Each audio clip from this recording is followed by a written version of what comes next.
everyone. Happy Wednesday. Sorry to be a couple minutes late. I am on Libertarian Standard Time today, but thank you all for being patient with me, and hello to everyone watching not just on YouTube, but of course on Odyssey, on Rockfin, on Rumble, on Gitter. I think I'm even streaming on Facebook. I'm in all the places. And it's great that I am, because today we are doing a live investigation of a school district. And it's not just any school district. It's a school district that I picked out for a very, very specific reason. And the reason is dun da da that Eye Inside the Classroom, which is a great account that you should follow on Twitter at EITC_official, posted some tweets on Twitter yesterday saying CHOP stands for Children's Hospital of Philadelphia, which really, quite frankly, should have been the first sign. If you're calling your hospital CHOP,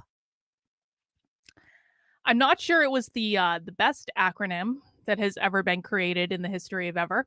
But anyway, this Twitter account yesterday posted the City Hospital of Philadelphia, via their gender and sexuality clinic, is partnered with the Haverford School District at Haverford SD, and has provided training around supporting gender expansive and transgender students to all employees.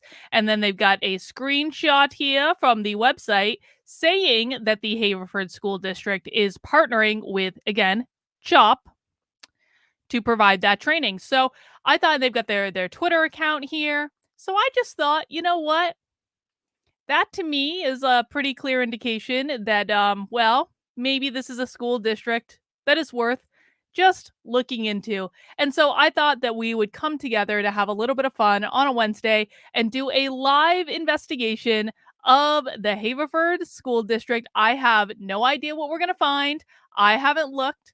And this is one of the things the reason I do these live is because I want to teach people how to use a school's website and their social media with a couple of hours of time to suss out exactly what is going on in the schools in terms of the woke ideology, far left progressive ideology in the classroom. Are they doing stuff around race that you don't want them doing? Are they doing stuff around gender that you don't want them doing? I want to teach parents how to find this information for themselves. And so we do these live investigation streams where I basically I do it live. You can watch this and find out exactly how to do it if you want. Now, I do go rather quickly on these live streams. I tend to skip over a lot of steps. I don't do as much explaining because I can't live stream all day. Okay, sometimes I do live stream all day, but like I usually don't like to. I want to do a couple hours in and out, one and done. And so sometimes I have to skip over some steps. So what I'm doing to help more parents learn how to do this is I am actually working on putting together an online training program that is a mix of both on-demand videos and also monthly live sessions and automatic and updates based on things that we find and stuff like that. I am putting together right now an online training program to help parents learn and execute exactly what I do in these live streams, except it's going to be a little bit different.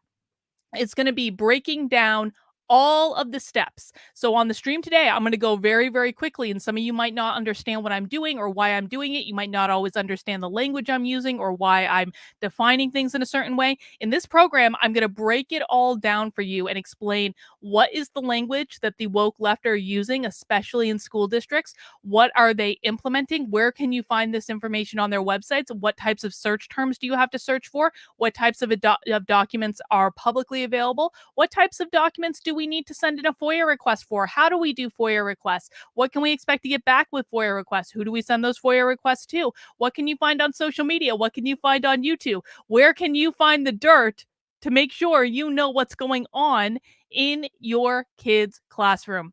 That is the Schools Exposed program that I'm currently crowdfunding for on Indiegogo right now. And you can help me out by heading over to unwokearmy.com/parents or following the link in the description or pinned to the top of the chat, depending on which platform you're watching on. And you can help me crowdfund this program. Now, I'm very grateful to the 110 people who have already funded the program. We actually have met the baseline fundraising goal, which is awesome. That means this program will be launching in January, and I'm going to start running parents through the program and teaching them how to find out what the schools are teaching their kids. My goal, and it is an audacious goal, but it is a realistic goal, just slightly audacious because I think that sometimes goals need to be audacious. Is I want to run 10,000 parents through this program over the next couple of years. I do not anticipate the 10,000 parents are going to be in it when it launches. That's why we're doing an on-demand course that is has both evergreen content but then is continuously updated when we find out new information. You can learn more about the program by heading over to the Indiegogo campaign and watching the video that I put together or reading any of the documentation. But let me just show you some of the perks that you can get. Now, if you're like, yes, Carlin, I want to learn how to do this and I want to support the work you're doing, what you want to do is donate $50 to the Indiegogo campaign, and that's going to get you first access into the program. You'll be one of the very first people to be in it when it launches in January. I may have said June. I meant January. It's coming in January, right in time for the spring semester. But that's how you're going to get access to that. Now, there are only 25 of those slots left. And once those 25 slots are gone, the price is going to go up to $75. Once I launch this, it's going to be a $99 one-time fee. That fee pays for the cost of continuing to expand technology. That pays for my cost in the epic amount of hours that I have to put into something like this, which I'm happy to do. But that money's got to come from somewhere. It also goes to funding FOIA requests, and it goes to marketing the program and all that good stuff. So I do have to charge for it. It's just the way the world works, guys. And it also ensures that the people who are in the program really want to be there and are really going to make use of it. So that's another reason that we do it. Now, if you would like to get a scholarship, not only access for you, but for someone else, you can do the $90 option. So that's going to get you a spot in the very first group of people that are going to enter into the course. That's also going to get someone else a slot who can't afford it. And I do plan on making this course available to people who genuinely do need financial assistance. That is not a problem. And in fact, that was a requested perk from the community. They wanted to be able to buy scholarships for other people. That's going to be a $90 perk. If you go for $100, that's going to get you a signed copy of my book. $250 is going to get you private training with me. For $500, I will look into your school for you. And new yesterday, I have added some hand knit shawls from my personal collection. You can see the shawls on the website. I have 6 available right now because I want to see if this is something that people are interested in. But I've knit all these shawls. Now, this is not to be confused with the $1,000 perk, which if you do that, I will customize a shawl just for you. We'll work together to pick out the yarns, the pattern. I will knit it up just for you. You will have a one-of-a-kind creation that you had a hand in creating. But if you want one of these ones that I've already knit, then those are available for a little bit of a lesser cost. And I got to tell you, so this one right here, let me show you this one. This one is huge. This is this one. I don't even know if I can show. I was showing it to some of my locals earlier. It's huge. This is a huge shawl, and this is a very special shawl to me. And I'm struggling. If anyone picks up this shawl, listen, don't get me wrong. I want you to do it. I really, really do. I want you to get the shawl. I want you to love the shawl. It's so nice and cozy. This shawl is basically the size of a blanket. And the reason I say that is because this shawl took me months of time to make. In fact, this shawl is very special to me because this is the shawl that I was knitting during my red pill journey in the back half of 2019. I actually finished this shawl. It was the last project of 2019 that I finished. I finished it less than an hour before the clock struck midnight on New Year's Eve. And I was working on this shawl at the Democratic State Convention where I saw all the Democrat presidential candidates in 2020 when I was vote blue no matter who. Anyway, this shawl has deep sentimental value to me, but I love it. I think it's beautiful. And I hope it goes to a home where someone is going to love it just as much. But I did want to show you that sometimes it doesn't come across in the picture. This is a huge ass, amazing shawl, and I hope someone loves it. Yes, DG asked, is there a $1,000 tier? There is a $1,000 tier, and that is for the custom hand knit shawl just for you. Well, yeah, if you wanna get a custom one, that's all for you. If that's what you want, then go right ahead. Like I said though, if you're a bigger girl, This is about as big as shawls can get, so that's an option as well. As long as you love it, as long as you love it. Let me hang it back up one sec. Oh, and it's funny too because I can knit another one of those. I know I was taking pictures of it yesterday and I was like, "Carlin, if someone buys it, you can just knit another one."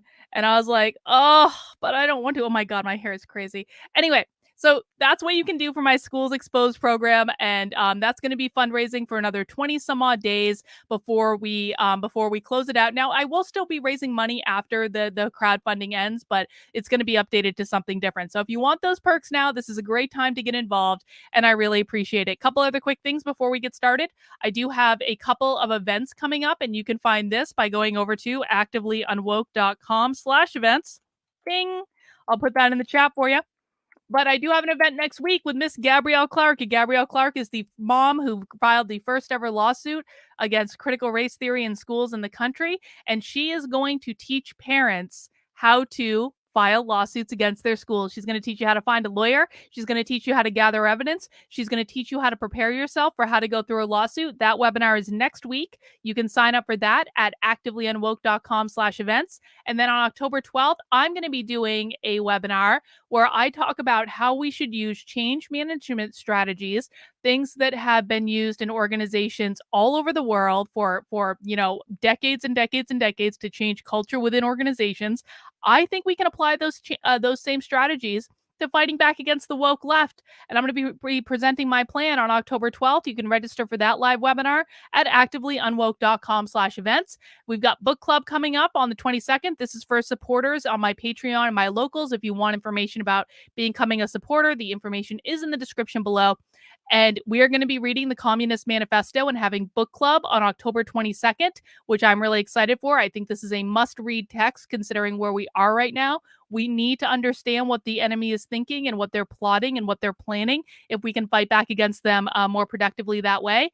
And this weekend, I have the second of 3 sessions of my Actively Unwoke Back to School book club. If you signed up for it already, you're going to be getting an email tomorrow with information about the next session, which is going to be on Saturday at 3 p.m. And this is totally free for anyone to join as long as you've bought the book. So we're going to get together on Saturday at 3 p.m., discuss part 2 of the book, which is all about practical strategies that you can implement to fight back against the woke left. And so I'm really looking forward to that. And if you missed the first one, it's okay. You can still come to the second one. You're still allowed. So you can still sign up, register at activelyunwoke.com/book club, and we'll get you signed up and we'll get you as part of the group on Saturday. All right, guys, please mount that like button if you have not already. What I'm going to do is I'm going to get us ready to start doing some investigating. Now, I think many of you have been here before, but if you've never been to one of my live investigation streams, welcome. This can sometimes be a little tedious because I don't know what I'm going to find.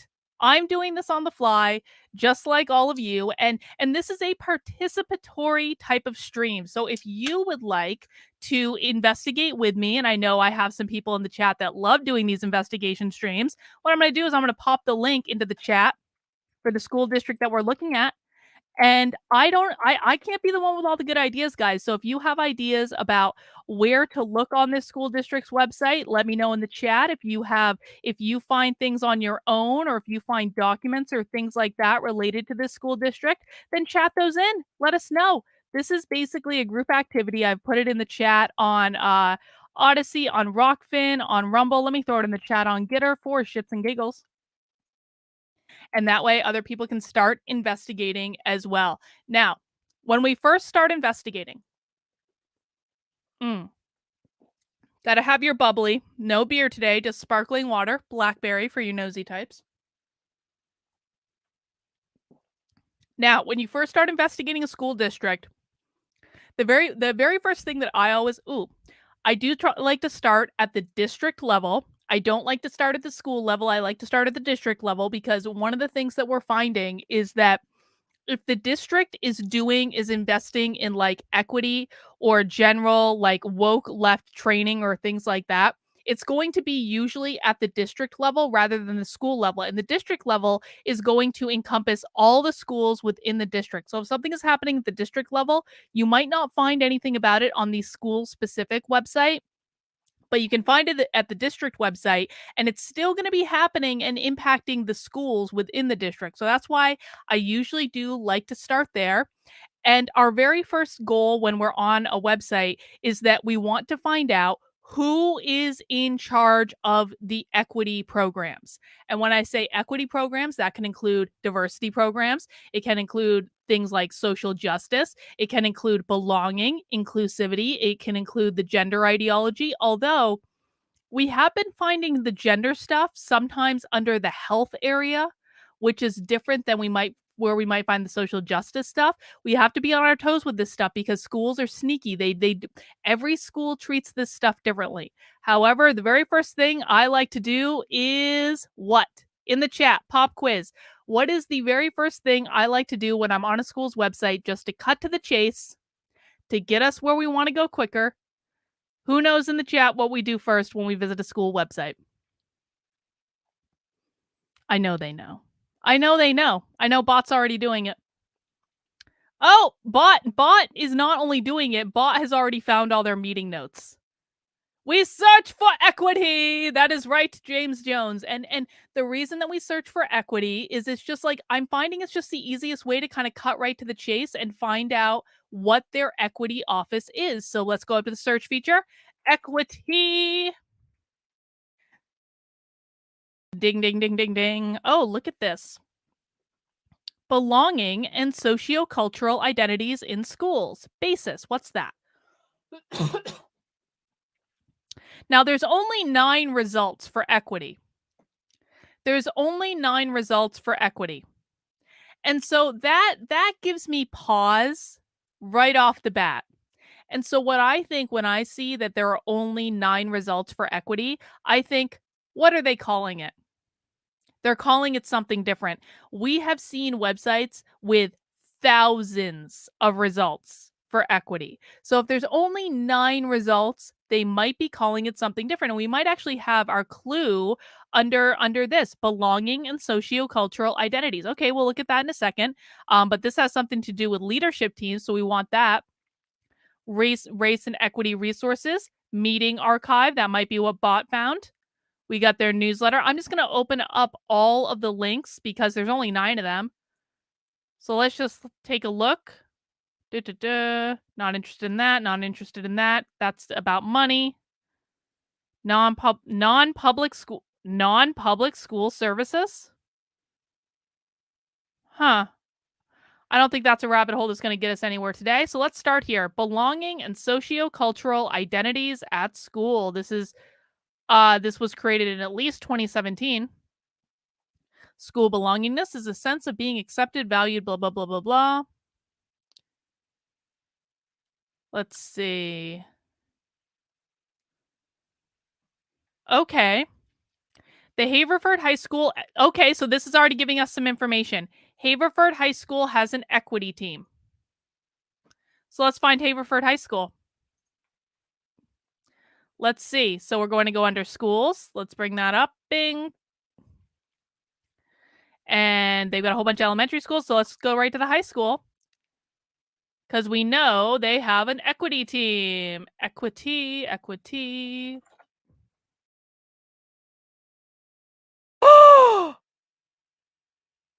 Really, Bot? Can you DM that to me? So one of the number one things that I like to look for when we're doing these investigations is I want videos with kids in it. I want to see them actually talking to kids about this stuff. And the reason that I think that that is one of the most effective things we can find is because people have to be shown this stuff in order to believe that it's happening. And there is something that is deeply visceral about watching an adult talk to a student about race or whiteness or gender or sexuality.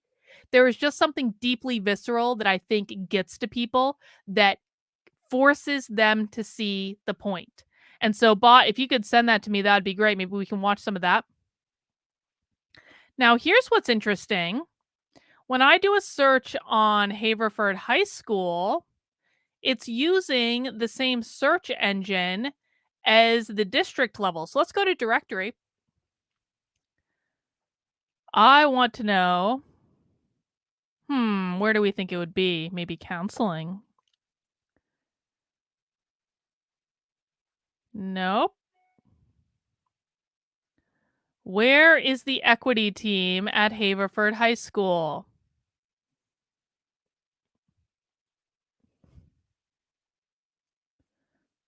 Oh, oh, oh, oh, oh, look what we found. Okay, this isn't the equity team, but look what we found. Social emotional wellness. Ding, ding, ding, ding, ding. That's one of the things we're going to be looking for. We've got their newsletters. They have a whole newsletter about social emotional wellness. This is going to be a wealth of information. Schools put so much shit in these newsletters. Parents, if your school has a newsletter, you make sure you're signed up for all their newsletters and actually read them when they get sent because I know this is true of the Burlington School District when we did Burlington, Vermont. They put everything that they were doing in their newsletters to parents because they were bragging about it. And what I've said over and over again is the woke left has such hubris that they will tell you exactly what they're doing. We just need to find it. They put it all in writing. They put it in video. It is what it is. Mm. Let me just check something real quick. Let me check and see if bots DM me yet. Let me check. Do, do, do. Oh, got it. Thank you, bot. Oh, okay. So I see they got okay. Okay, thank you, bot. Let me show you what bot found. Oh, this is on a middle school grapevine bot. And guys, we're going to start. So if you're feeling confused and you're like, what the hell is going on right now? This is what it's like when you first start investigating a school. It's the fire hose effect. You just start getting a lot of information very quickly. We're going to start making sense of this in a second. We just need to work through a couple of things first, but we've already got a lot to look at. So bot found that she found this resource talking to students about racism, and they apparently linked to a Facebook video that we're going to find at some point. I just want to make sure we're finding it in the right way. They linked to a Facebook video that was like a training exercise, it looks like. This is my Facebook burner account. Okay, so this is I feel like we've seen him before. I don't know where. So this is talking to kids about racism, raising equity. So we already know that maybe this is a woman that they're using for educational consulting. So we're going to come back to that in a second. Let's see. That's not what I'm looking for. That's not what I'm looking for. Where did I see that? Hang on. Oh, this is what I was looking for. Here's what bot found. Talking to kids about racism. Okay, so where is this? This is on the middle school website. On the middle school website. Not even high school yet. HMS family. In light of the terrible and unjust recent event regarding George Floyd, we, your school counselors, okay, so this tells us that they're doing it within the school counseling office, which is important. We need to know that. Wanted to let you know that we are here for you. School counseling offices are safe spaces where you can privately share your experience. I'm not sure that's something that we want to tell kids, but okay. Yep, it's under student services. What did I say? Health services? Student services. We are trained in facilitating these discussions. No, they're not. And believe in working towards greater degrees of systemic change. It is our job to listen, to see you, to hear you, and to stand with you. And then they've got, oh, that's that talking to kids about racism video. They've got a whole bunch of resources, anti-bias resources, social justice books, 10 children's books that help white kids understand what children of color are up against. Huh. Got some other things there. All right. So we might come back to that, but I'm really interested. Actually, let me do this. Let me do this.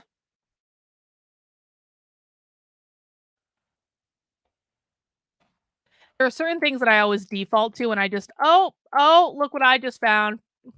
They have a YouTube channel that's not listed on their website. So if you go onto their website, you'll see Twitter, Instagram, Facebook. Just because a school district does not list a YouTube channel on their school website doesn't mean they don't have one. And you always need to look because their YouTube channels are where they post some of the most incriminating stuff. So let's just cut to the chase and look at their YouTube channel real quick. See if there's anything on there that catches our eye off the bat. Let's see. It's active. They are posting 5 days ago. Committee curriculum, I might look at that one, not today, but policy, just basically meetings, meetings, meetings. That's actually good. It's good news if we're only finding boring stuff. All right, let me see. Now, here's something. They've turned off the ability to search their YouTube channel. Isn't that funny? They turned off the ability to keyword search their YouTube channel. What are they trying to hide? Why don't they want people searching it? Okay, so we've got all their board meetings, which is good. And the reason it's good we've got their board meetings is because we might want to refer back to them later. If we find out the school board made a decision, I might want to go and watch the discussion around that decision just to know. But I just want to go back a little bit.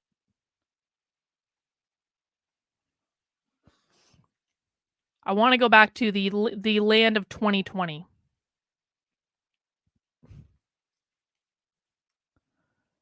I want to see if they put anything about equity or race or George Floyd or anything like that. It doesn't look like they did. Okay. There was one video titled Basis. Well, yes, Basis. Good spot, James Jones. Good spot because we already know the basis is this. Belonging and socio-cultural. This is what they're calling equity is basis. So let's actually use that. Let's use that. Let's go. I didn't mean to click register. Basis.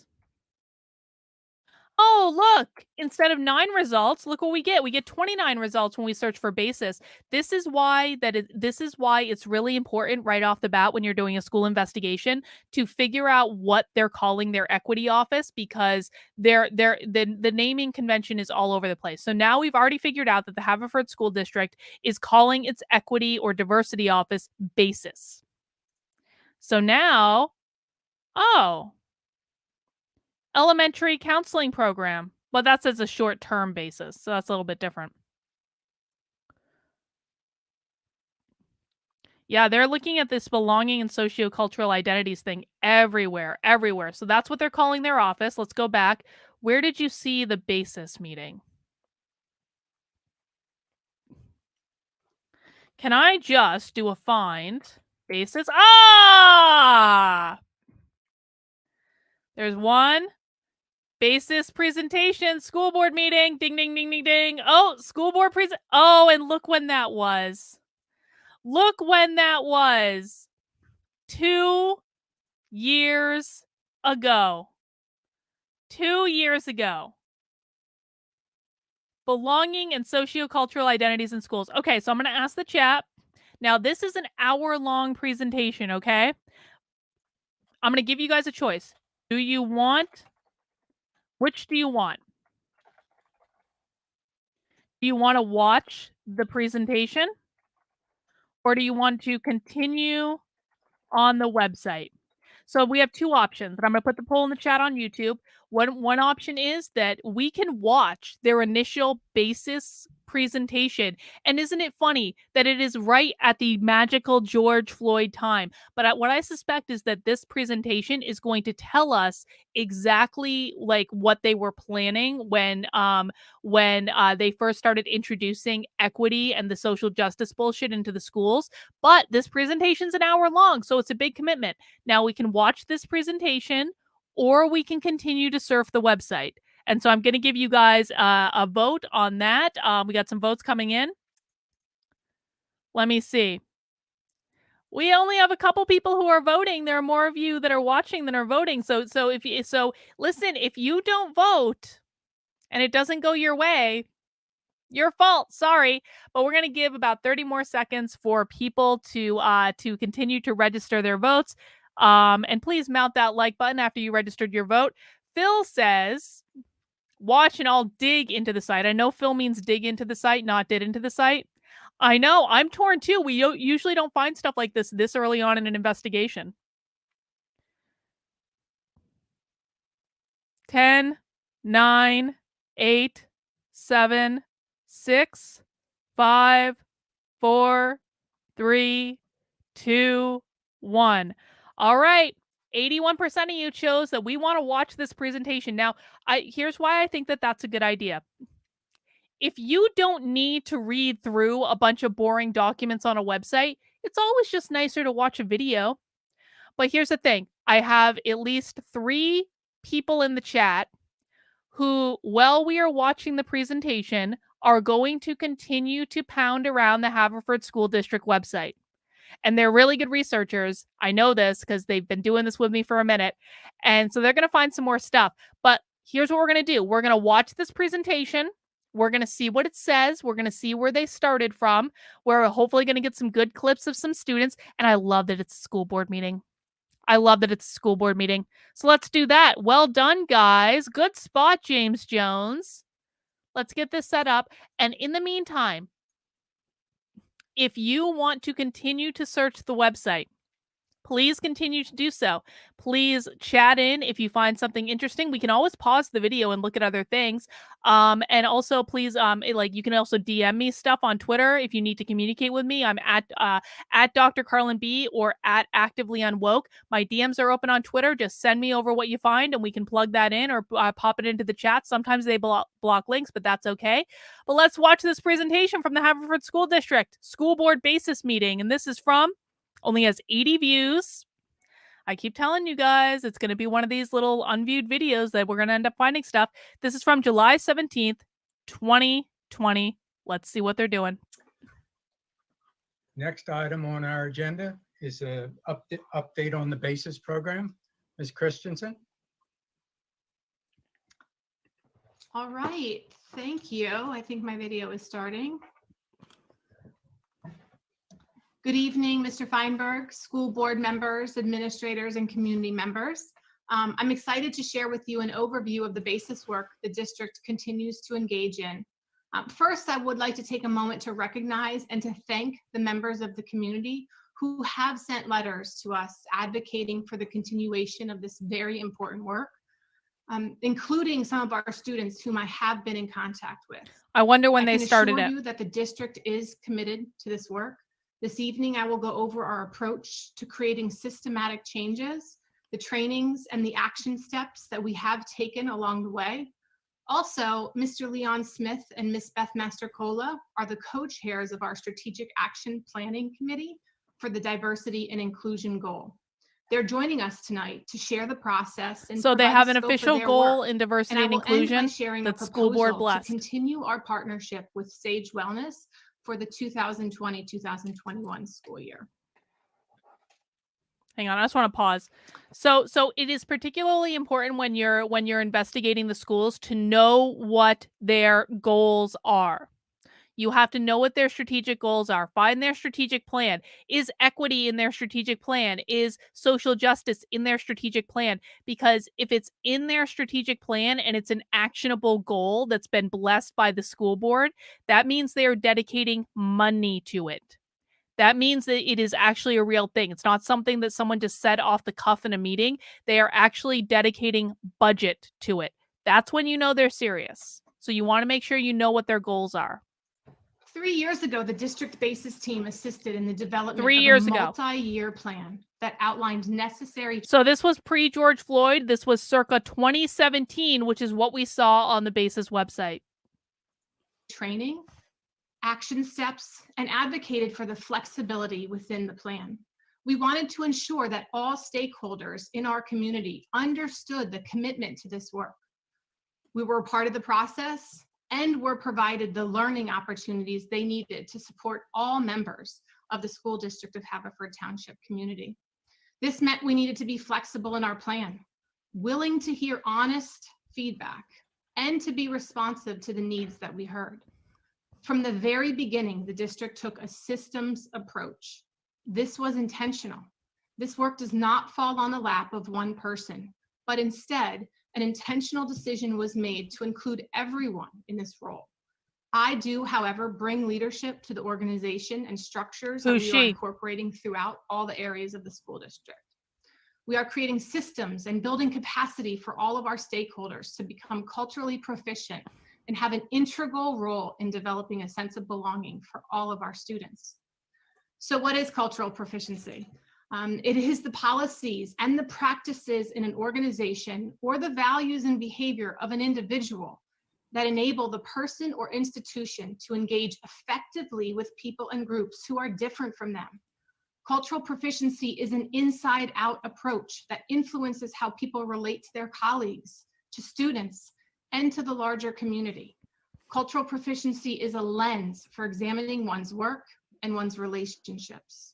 Again, the district's cultural proficiency tends to be code for critical race theory. All of our district's discussions and, more importantly, our decisions. Our goal is that there will no longer be a need for a separate basis presentation, but instead that you will see equity considerations throughout presentations and actions over the course of the entire school year. To that end, she just said something very, very important, which is their goal is that they do not want equity to be a separate thing. They want equity integrated with every single part of the functioning of the school. That's what we're looking for. Once equity gets integrated into the curriculum, that's when they are literally indoctrinating your kids. They're brainwashing your kids, and they're doing it in English class, in math class, in history class, in science class, in drama, in art. That's what it means when they're integrating equity into the curriculum. Some of the information that you will hear tonight might seem very familiar, and that is evidence of our progress towards that goal. This slide shows the multiple layered approach that our planning process took, and the training and or action steps that were developed for each stakeholder group. I will go through each layer and describe a few of the action steps that we engaged in over the past year, but this is also a very purposeful visual reminder that all of our efforts are to benefit the sense of belonging that all of our students feel while at Haverford, with all of the other layers encircling our students. So let's start with the student experience. Rob, we can move on to, okay. Let's start with the student experience. How does our basis work directly impact students? One of the fundamental components of developing a sense of belonging in schools is relationships. Relationships with peers and relationships with teachers. So at the elementary level, responsive classroom is our main focus for both last year and for this past year. Last year, we integrated the responsive classroom component of morning meeting. As you already know, our master schedule includes 20 minutes of morning meeting for all of our K-5 students. What's morning meeting? This past year, we added the positive adult language component of responsive classroom to all of our K-5 classrooms. At the middle school, the staff have turned every early dismissal professional development day into a wellness day program. The day has a theme, and past themes have ranged from mental health, internet safety, and school safety. They're broken down into groups and rotate learning around the theme. A guest speaker is always part of the learning, and the principal holds a family preview night about a week before the wellness day, where families can come in and hear that presentation. This model has been a huge success. Not only does it provide information to our parents, but it also opens the communication between home and school. Parents of children who may have experienced trauma or have a history of a topic are more likely to attend that parent evening and share concerns with the middle school teams. This has allowed the staff to support students and obtain additional information that might be impacting their learning experience. This also ties in with the middle school's explicit focus on building relationships with the students, but also the families that we serve. The high school spent its efforts on student voice. Later in the presentation, I'll be sharing a video Oh, that good. illustrates the work on authentic student voice occurring at the high school, Good. resulting in a pretty big change. The efforts to connect students with clubs, sports, or work continues to be. Do they have a GSA? Does Haverford High School or Haverford Middle School, for that matter, do they have a GSA? Bot says, we practice morning meeting daily to strengthen the community in each classroom and cultivating an atmosphere of belongingness for all. I still want to know what that morning meeting is. And it's part of the equity team's idea. Oh, great. That bodes well.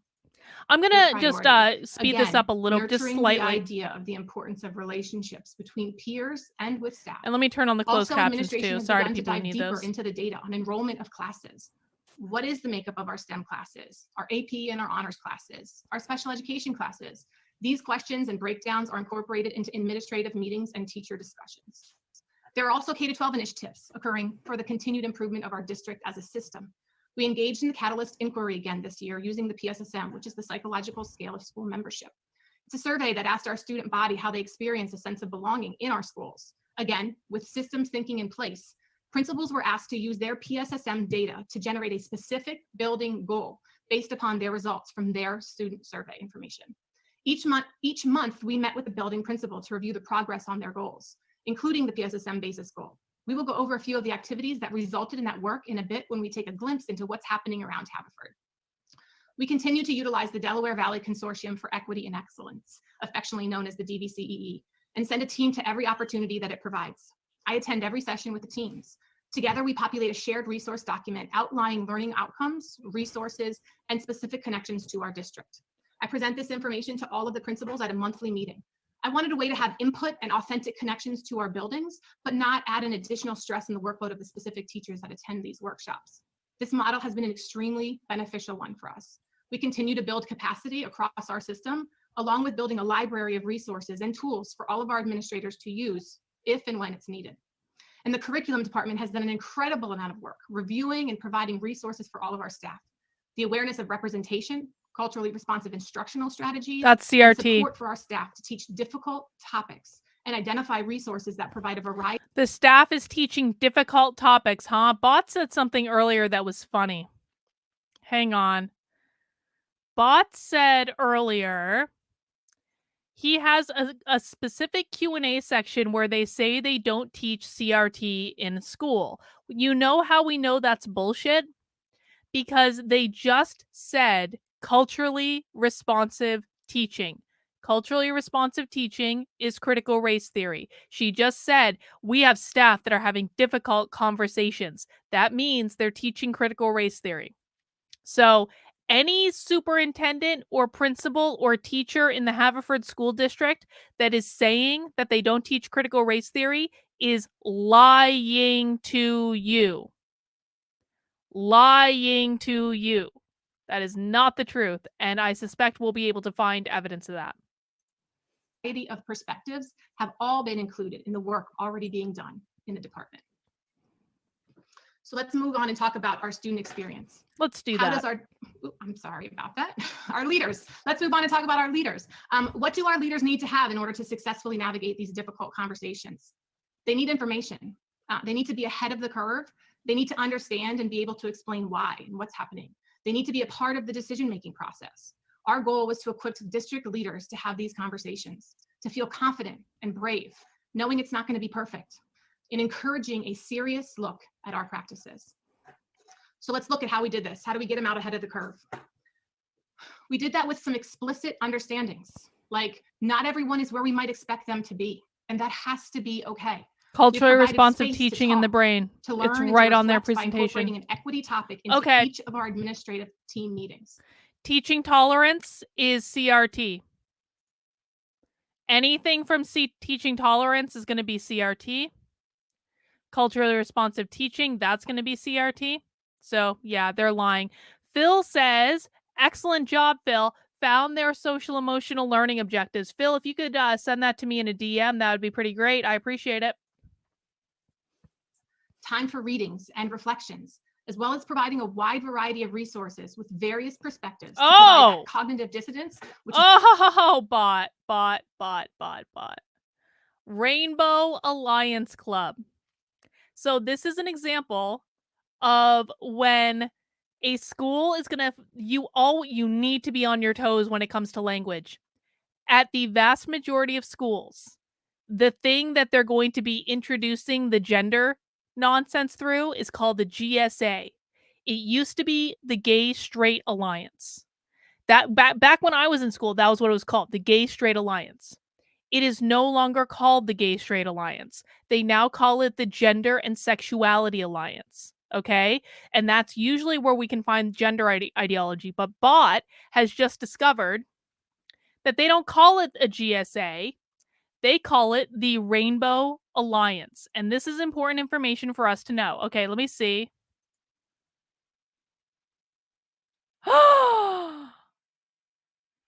Oh. And our Twitter friend has sent us morning meeting. We now know what morning meeting is too. Thank you, mysterious Twitter friend. I appreciate it. Check this out. Well, I can't show it to you right now, but I'm gonna put it on my thing. We have a video showing what morning meeting is. We actually it's 4 minutes long. Let's take a break. It's 4 minutes long. Sometimes we skip around. Let's stop share on this and let's go to the video that my wonderful Twitter friend has just sent me from morning meeting. Now, all three of you have had an experience where you've come in new Morning meeting into this school. Yes. How do you think morning meeting might be helpful for someone who perhaps came in brand new this year? Well, because you kind of like can see like how other people might be like the same as you, and how they might be different. Like, oh, we have the same favorite song, or oh, we have the same favorite food, like, or like, yeah, or like how they watch things. A good friend. So you learn a lot about being friends that way. Yeah. It might help someone new coming into the district. We have the first thing in the day. How do you think that helps to start your day that way? It kind of makes your day like better because it like wakes me up and it makes me like think and I'm happy. Like it's like fun. Like and like it makes my mood more like it makes my mood better. Yeah, because like some people are talking about funny. Yeah, we have funny kids in my homeroom and they're just funny. Starts the day off with a good laugh. Yeah. And that helps all of us, doesn't it? Yeah. To start off having fun. Good. So you've got lots of good ways that you're learning new things, different things about friends and about the other people that are in your classroom. Okay. Well, thanks so much for sharing with me this morning and helping me to learn a little bit about what are the good things about morning meeting. I'm going to let you go because you don't want to be late for morning meeting, right? Oh, yeah. So we've been practicing a couple morning meeting greetings in different languages. A greeting that's in Hebrew, the language is Hebrew, and the greeting is the word shalom. I love that word shalom in Hebrew because it mostly means peace. And I think it's really cool that you would greet somebody with a greeting that basically was wishing them. I'm going to start the greeting this way around, and then I'm going to send it this way around, and we'll see where it meets. So it's shalom, and then we say the person's name. Watch me do it with Celine. Watch me do it with Lucy, and then they'll spread it around the circle. Celine, can you look this way? Shalom, Celine. Thank you. Can you pass it to Darcy? Can you say that to Darcy? Thanks. Shalom, Lucy. Good morning, kind friends. Today is Friday, and our session is music. You have been doing a great job in your specials classes. We're going to play that Mater D game this morning. Do you remember that game? Could anyone give me a summary of the rules of Mater D? What do I do? What do you do? How does it work?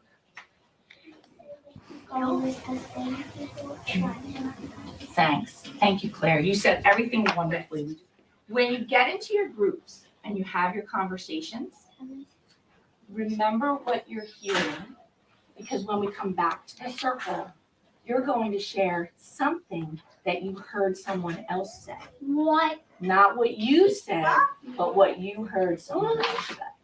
So there's, what happens if I tell you to make a group, but there are some people who don't have that number? What should we do then? Just invite them in. Just invite them in. Everyone comes to the Armator D table. All right, table for 4, please. All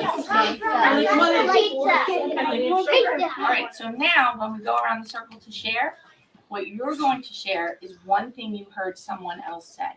I heard Ryan say he's gonna play football. Football? Which Ryan? Ryan T. Oh. Ryan M. I heard Hannah say she'd rather have pizza than pancakes. Guys, I'm so impressed at how well you were listening to each other, even though we kept moving around and changing the job. So thank you, friends, for listening and for sharing and for moving around and changing things up a little bit. So I don't think that was that bad. I'm going to be honest. I don't think that was something that would cause me a great deal of concern. Now, here's the thing. I don't mind kids learning about other cultures. They should be learning about other cultures. I don't mind them learning other languages. I don't mind them learning other greetings. I don't mind them practicing active listening, which is what they were doing. They were teaching kids to actively listen and to retain the information that they were hearing. That's actually kind of nice. However, I do think so. So I don't want us. We're going to be nuanced about this. I'm not going to be extremist and alarmist. Learning active listening is good.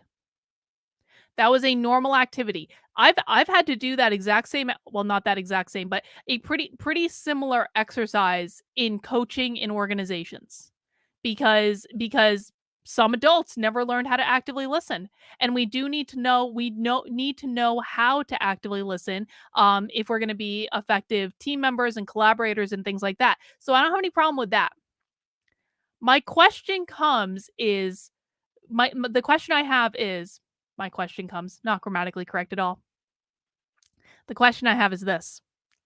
What else are they using that morning meeting for? Because some of the techniques that they used in that meeting can be used for good and can be used for evil. So I have no problem with what I just saw at all. I thought it was fine. I do, though, have questions about what else they could be using that meeting for. Now, Bot found us one more short video that I want to watch. Hang on.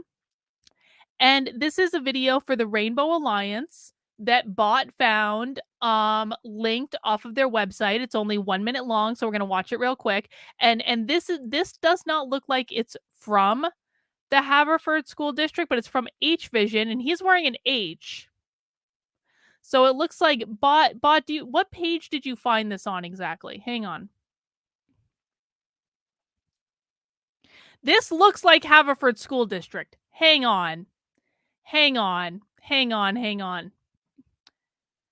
Oh, wait. Never mind. I was wrong. I said this didn't look like Haverford School District. Look at the header image. Haverford High School Televised News Station. Good find, Bot. Excellent find. Let's see what they say about... Hi, I'm Eli Hawkapple, co-president of the Rainbow Alliance. We are also known as the Gay Straight Alliance. Eli. Okay. Rainbow Alliance is here to give the LGBTQ community a real community so that people can discuss issues related to LGBTQ and find solutions. We will discuss things like mental health, inclusion, and ignorance in most meetings, as well as playing games and getting to know each other better. We will be having Zoom meetings bi-weekly every other Thursday. Our first meeting will be on the 15th of October at 2:30. Hope to see you there. Hello, I'm Ellis Singleton, co-president of Rainbow Alliance. The Rose. The Rainbow Alliance is here to make LGBT... What's the Rose about, do you think? What does the Rose stand for? Does anyone know in the chat? This is a pop quiz. What does the Rose stand for?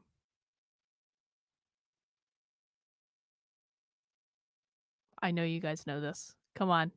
When you see someone in an organization called the Rainbow Alliance, yeah, it's socialism.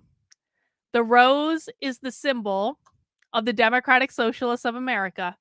If you see someone, now it could just be an innocent rose, Sometimes a rose is but just a rose. But I'm going to bet that that's a Democratic Socialist rose.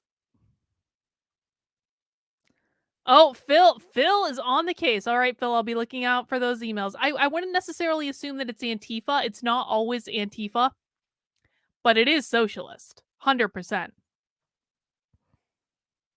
Plus students at Haverford feel heard. We are open to all sexualities and gender identities, including straight or questioning allies. We hope to have a fun and productive year despite the pandemic, starting virtually and hopefully meeting in person later in the year. Our plans include projects for LGBT plus inclusion and awareness within the school, fun projects, events and games, and general meetings about LGBT plus topics and fun LGBT related activities. Our Zoom link will be posted on our Instagram at Haverford Rainbow Alliance closer to the date of our first meeting. Thank you. All right. Let me just go back and see. Oh, that wasn't what I wanted to do. God damn it. Let me see. The haters are going to get a screenshot of my bookmarks again. Bookmarks that I never use, but don't tell the people who are stalking me that I never use those fucking bookmarks. They just load them automatically. I don't even use them. Anyway, let me just look at the other videos on this real quick. We've got band. Okay. Is there anything that might be interesting on this page?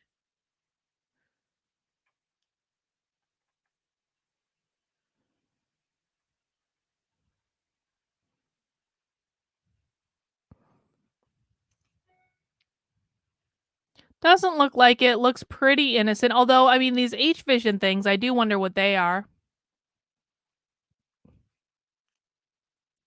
And by the way, guys, we never make fun of students on this channel because they are just as much victims of this as anyone else. So I don't have any shade on those students. Like that student that was wearing the rose t-shirt, that's they've been indoctrinated into this ideology. It's not their fault.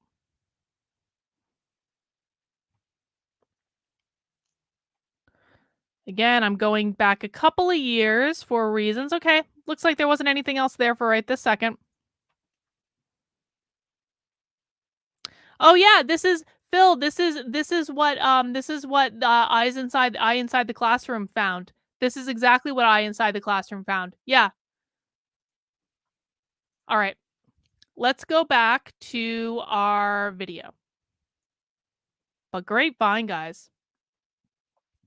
The Gender and Sexuality Development Program offers psychosocial and medical support for gender nonconforming, gender expansive, and transgender children, age up to 21, and their families. I think that this is what Eye Inside the Classroom already found, which is good. What types of activities would they do? Sometimes they do innocent activities. Sometimes they do not so innocent activities. Is the best I can say. I don't know what they're doing. I mean, let's look. Let's look real quick. F it. Let's look real quick. Window. Let's just look real quick. Where's my search bar? Well, I guess I can just do this. Why not just create another window? Why not? Where's my search bar? There it is. Okay. Rainbow Alliance. Oh, look, it's part of the belonging program.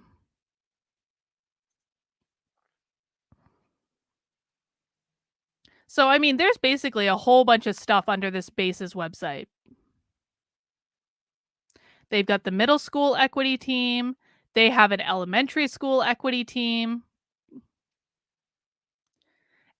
At Chestnut Wolf, over 25 staff members have participated in Culturally Responsive Teaching Book Club, centering discussion on supporting culturally and linguistically diverse students. Nothing wrong with that, by the way. Oh, there's the shirt that they were wearing. Oh, isn't that nice? Haverford High School teachers display their H pride in support of Day of Silence.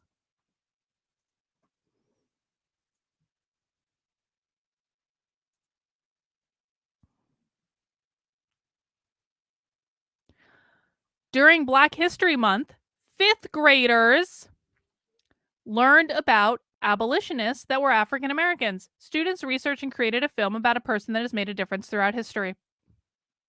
I'm really hoping that's abolish slavery. Okay. Bot says she DM'd me something weird. Hang on, bot.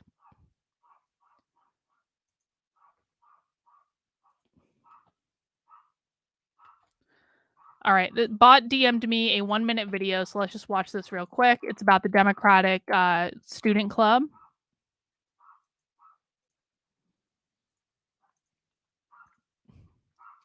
There we go. Young Democrats Club. Let's see. Yes! Hi everyone, my name is Mia. I'm a senior and I'm an officer of Young Dems. Hi everyone, I'm Natalie and I'm an officer of the Young Democrats. I love Young Dems because I've met so many amazing people and I've had the opportunity to do so many fun and important things.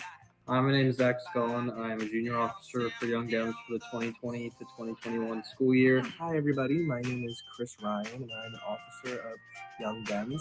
Hi everyone, my name is Julia. I'm a sophomore and this year I'm a junior officer for the Young Democrats, which is very exciting because even though I've only been in the club for a year so far, I've already had some great experiences between volunteering at the polls on election days and going to marches and protests. Hello, my name is Quentin Ryan. I'm a sophomore and I'm a junior officer in Young Dems. One of my favorite things about this club is that it gives teenagers the opportunity to interact and engage within the community. And there are also a lot of opportunities for leadership and community service in Young Dems. We have subcommittees where anyone can be a leader of the subcommittee, and we have a lot of volunteering opportunities. Probably. I was wondering the same thing, Angel. Is there a Young Republicans Club? And so if you like politics and are passionate about helping people, and Bot says no. Young Dems is totally the club for you. We have a lot of parties also. They're really fun. Oh. They have parties and they do protests. Now listen, I don't necessarily think that there's anything overtly wrong with having a Young Democrats Club. What is the saying? If you're not a Democrat when you're young, you have no heart. If you're not a conservative when you're older, you have no brain, sort of thing. And I say that as someone who's not a conservative. For anyone who might be new to me, I'm not a conservative. So I don't necessarily think that there's anything wrong with having a Young Democrats Club. I wish they had a Young Republican Club too. That'd be pretty nice to have balance. So we can't be upset when people have clubs that we politically disagree with. Now, here's the thing though. It's not integrated into the curriculum. So far as we know, they're not being assigned to be in that club. Now, if a teacher made being a part of that club an assignment, I would have much bigger problem with it. But they're allowed to have a politics club. So I don't want anyone to freak out over this. It's a little weird. They're obviously training activists, but people, if they want to be in that club, then they want to be in that club, you know? All right, let's go back to our video. Oh, I bet it's super woke. Oh, yeah. But they're allowed to do it. And if kids want a Young Republicans Club, then they should start a Young Republicans Club. And if the school doesn't allow them to start a Young Republicans Club, that is another question. But if it's just that they have the club, I'm not going to make a federal case about that. Because they're allowed to do that. We are still allowed to disagree. All right, let's go back to this. This is what we know is the best for adult learning. What's Racial Empowerment On this slide, you will Collaborative? see all of the action steps that have occurred with our administrative team this year. And I will touch on two specifically. First, we focused on learning and activities that principals could reproduce for their buildings. Culturally Responsive Teaching in the Brain by Zaretta Hammond has been a driving resource, and we conducted an intensive book study around this literature.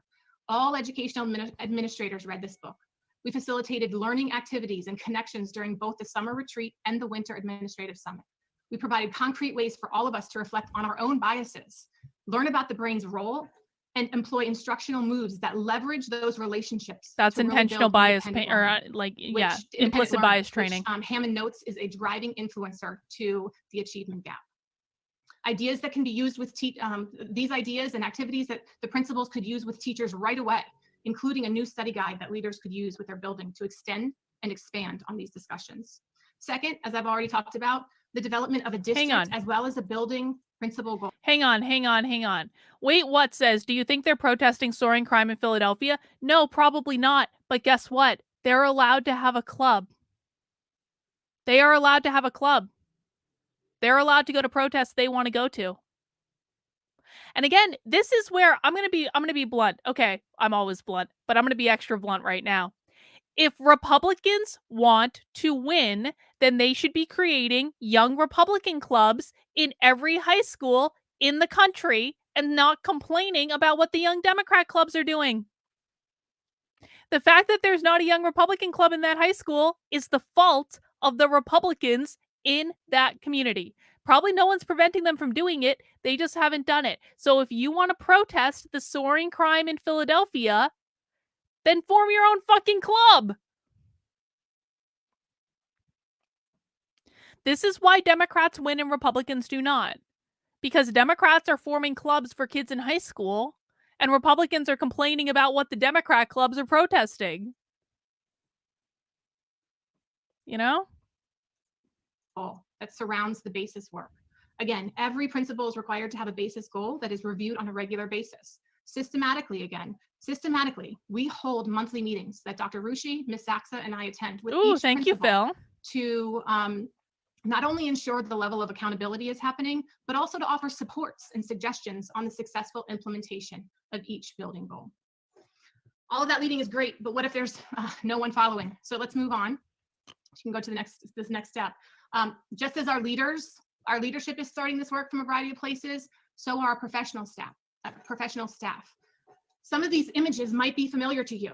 Jen Saxa, our Director of Curriculum and Instruction, outlined some of these actions in her recent professional development presentation. But all of this work lends itself to the basis district goal. Here you will see some of the various professionals that we have partnered with to assist with professional development, as well as some of the materials that we have begun utilizing within our curriculum. So a project that I'm hoping to start working on next week, maybe even this week if I really get my shit together tomorrow, like maybe even this week, but definitely by next week, is I want to start with the Unwoke Army, creating a massive mind map and basically like a database so that we can start tracking some of these education service providers.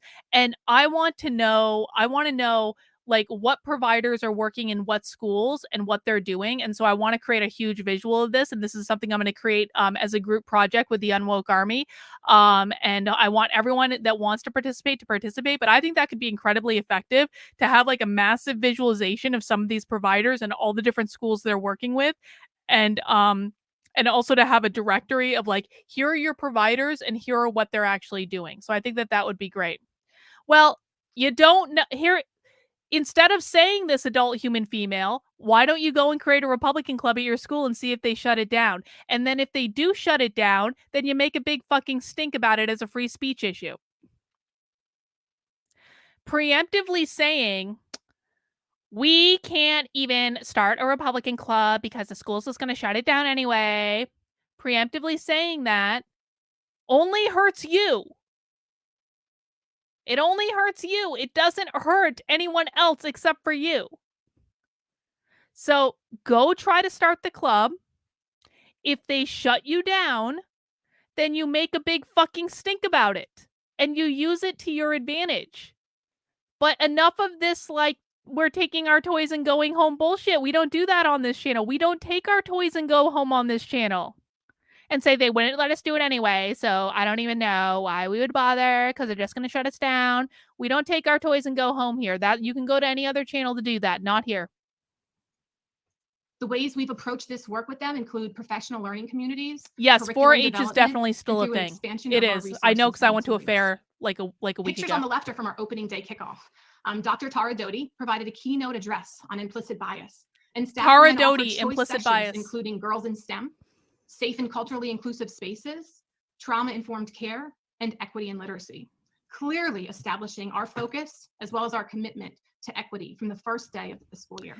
Hello, regards to I professional inside the development, classroom. we need to Welcome. be okay that everyone's going to start from different places, and we became more flexible along the way. And I inside the classroom. We got a bunch of people who are investigating the Haverford School District right now. We've got, I don't know what you have and what you don't have. But Phil has found some interesting resources. Bot has found some interesting resources. I did get the link to morning meeting earlier. And we did watch that. So, and we're uncovering a bunch of stuff. So I appreciate you stopping by. Responsive to our staff feedback, and we offered more choice as we went along. Right now, we found a video on their YouTube channel from July of 2020 where they're talking about their BASES program, and their BASES program is code for equity. So in the Haverford School District, for people who may have just joined, in the Haverford School District, they don't call the equity office the equity office. They call it the BASES office, which is like belonging and inclusion something or other. And so we're watching a school board presentation right now where they are outlining their BASES program for us. And as Sin says, mount the like button, please and thank you. This school year. A challenge that we did face is that people want answers. Sometimes there's not a script. There's no perfect response or a solution. However, we did change one session to include more specific recommendations after reading our feedback from surveys and finding out that people were frustrated to leave without concrete action steps and strategies that they could begin using right away. So we circled back and we asked the presenter to provide those. So thank we you are inside the being classroom. responsive and learning along this path. On the right, you can see a sampling of some of the new titles, expanding representation in our literature resources.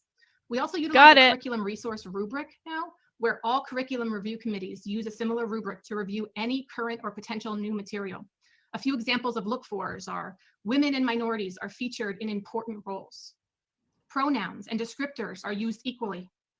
Children of both sexes and various cultures and physical conditions will use the materials without feeling excluded or estranged or diminished. This is now part of our ongoing curriculum review process.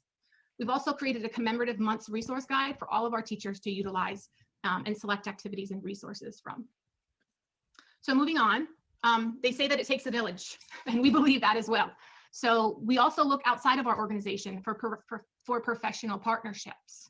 So on the next slide. Hang on. Mandy, Incognito has been critical in some of the investigations that we've been doing exposing the schools, as have many members of this community. Now, I value you as a new viewer on the channel, but like if you don't want to participate in this stuff, you don't have to. I do other streams too, as you know. You've been to many of them. But there are streams that we do that are working streams, and this is one of those streams. And Incognito has been a valued member who has done many investigations of what's going on in the schools. He did a lot of work on the Burlington, Vermont schools and helping to expose that. So yes, he has done work, as have many people here. If it's not your thing, cool, no harm, no foul. But there are people here who are doing work. So again, you're talking about taking your toys and going home. Teach your fucking kids resilience. You think they're going to be bullied? Guess what? They're going to be bullied when they're adults too for being a Republican or a conservative. If you're teaching your kids to take their toys and go home, then don't be surprised when they are perpetual losers for the rest of their lives. Well, yeah, Mandy, a lot of us are tired of people talking and doing nothing, which is why we are a community that does something. We don't talk and do nothing about it. We're doing something right now. We're investigating a school district, and trying to expose some of the things that are going on if we find anything that's worth exposing. So we agree with you wholeheartedly, but my community is different than pretty much every other, well, not every other, but many other communities out there, in that we actually do shit. We don't just talk. We do shit. I share a progression of our professional partners, as well as our learning topics over the past few years. But I'm going to speak specifically to what we focused on this year, and that is our partnership with Sage Wellness.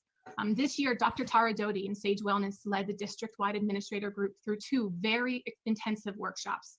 These workshops supported administrators in analyzing national data, trends, focusing on identifying concrete ways to support our staff, students, and our families in lessening the achievement and the staff, CHOP. Gender expansive, it's in the fucking presentation. They're talking about CHOP, which is the City Hospital of Philadelphia. Again, everyone should have known based on the acronym alone. Sage Bias, that's one of their vendors. Oh, they're even invoking Maslow. Holy shit. The opportunity gaps. She provided culturally relevant resources and provided information about unpacking the hidden curriculum. Another outcome of our partnership with Dr. Tara Doty was implicit bias training for all of our professional and our support staffs across the entire district. These interactive sessions provided staff with learning opportunities to help support creating safe and culturally inclusive space for students. We broke these trainings down by school level to provide direct connections for elementary, middle, and high school staff and students. We broke these Staff explored implicit and explicit biases and saw how implicit bias can negatively impact schools and learning environments. Participants were provided practical strategies and tools to use that linked back to our work with the culturally responsive teaching strategies and the brain rules literature by Zaretta Hammond. Similar trainings were provided for all. Phil is talking about the CHIP program. CHIP is a national program for insurance for kids. So that's like a national thing. That's not specific to this school district. Of our support staff. Again, we did not stray from our belief that every single one of our employees needs to be a part of this training and a part of this process. So it was very important for us to provide those training opportunities for all school district of Haverford employees. Dr. Doty also provided individual coaching and processing sessions with each of our building principals. She sat one-on-one with them to address building specific needs, to preview and also to elicit feedback from the professional developments that were provided, as well as addressing unique building needs and providing appropriate resources. Okay, let me talk about this. This is really important what she's saying right now, and it's important that people understand this. So most of the time when like you have a professional development like keynote speech or something, you have a staff retreat, you go talk about all the things that you're going to do and all this stuff, you're going to make plans. Usually in organizations, nothing comes of those. Usually it's just to make people feel good. Maybe a couple things get accomplished, but usually nothing comes of it. And anything that's talked about in that retreat kind of goes by the wayside in a couple of months. However, when you combine that type of professional development with ongoing coaching, that's when you solidify the things on an ongoing basis in your organization. So if you have the retreat and then you have individual follow-up coaching after the retreat, you are more likely to follow through on the things that you planned in that retreat. The reason I bring this up is that they just said that that was what they were doing. They had a retreat, and then they brought in this woman that did their implicit bias training at the retreat to do individualized one-on-one coaching following up the retreat. What that means is that it is significantly more likely that the things that they are learning in these implicit bias and woke left progressive trainings that they're doing with their staff, and by the way, they also said that they're doing it with their staff at all levels in the organization from elementary school up, which means anything that the staff or the teachers are trained in is going to trickle its way into the classroom. They just said that in addition to the training, everyone got individualized coaching. That's the dangerous stuff. Okay. That's how they're creating accountability. So. Do parent and guardian workshops. I'll speak more on that on the next slide. Moving to the right side of the slide, as you know, we have an amazing community, and I cannot stress that enough. We are fortunate to have a community that is supportive of this work, and we value our partnerships extensively. I do need to take a moment to really highlight the incredible level of support from the Haverford Education Foundation in funding this work with Dr. Doty and with Sage Wellness over the past year. Without the Ed Foundation Empowerment Grant, the depth of the work would not have been possible. So again, thank you to our entire community. It's funded by additional state money so that these types of grants are a possibility. You're good, Mandy. We all get amped up with this. As I said, I would talk a little bit more about the parent forum. So if we could move on to the next slide, I have a little question for you. 2 years ago, we did hold parent guardian forums, which provided the opportunity for community learning.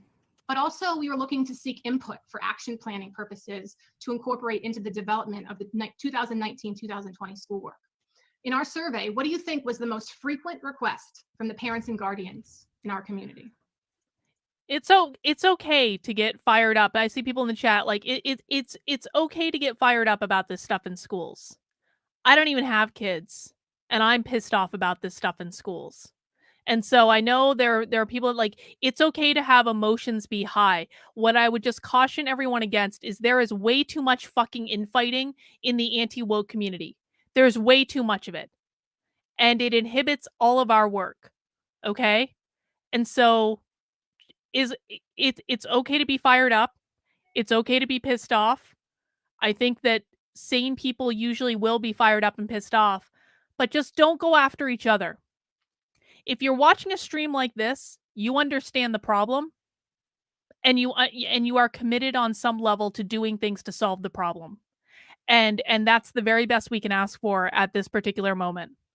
So just like it's okay to be pissed off, but let's direct our fury at them. They are the enemy. The public schools are the enemy. The teachers, the administrators that are hoisting this shit on your kids, they are the enemy. We are not each other's enemy.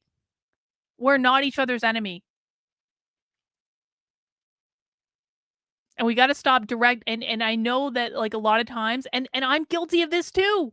I've done this too. I yell at people sometimes when they're pissing me off. But we need to just be mindful of this because, like, we really do need all hands on deck and we need people to be focused on solving the problem. And if we're fighting each other, then we're not fighting them, okay?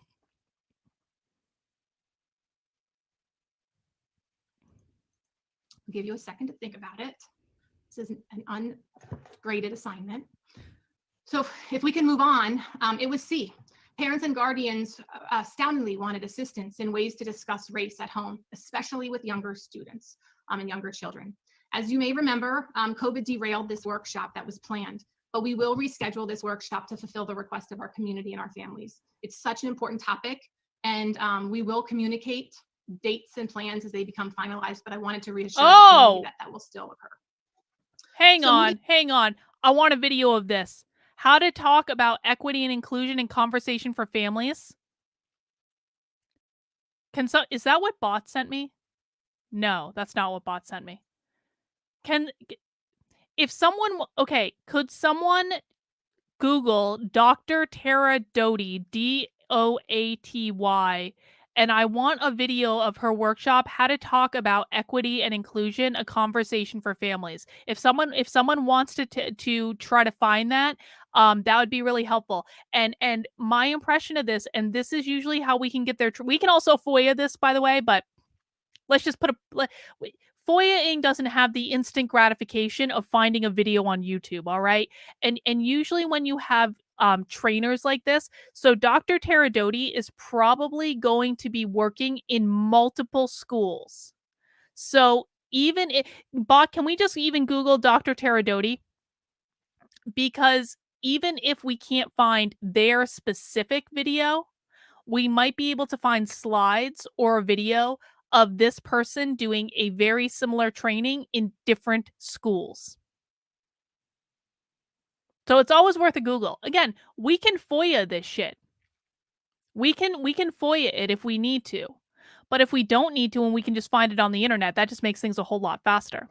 Yeah, so we might want to look with Sage Wellness Group. That might be another thing to look at, Sage Wellness Group.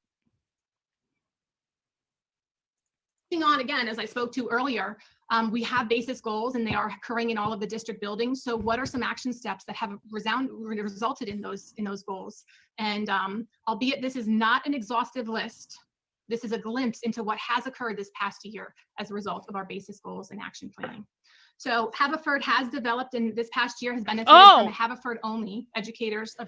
They did book clubs for teachers and administrators with how to be an anti-racist, white fragility, culturally responsive teaching, and courageous conversations about race. They literally had a white fragility book club. Color affinity group. There's culture nights that are happening across the district in a variety of the school buildings.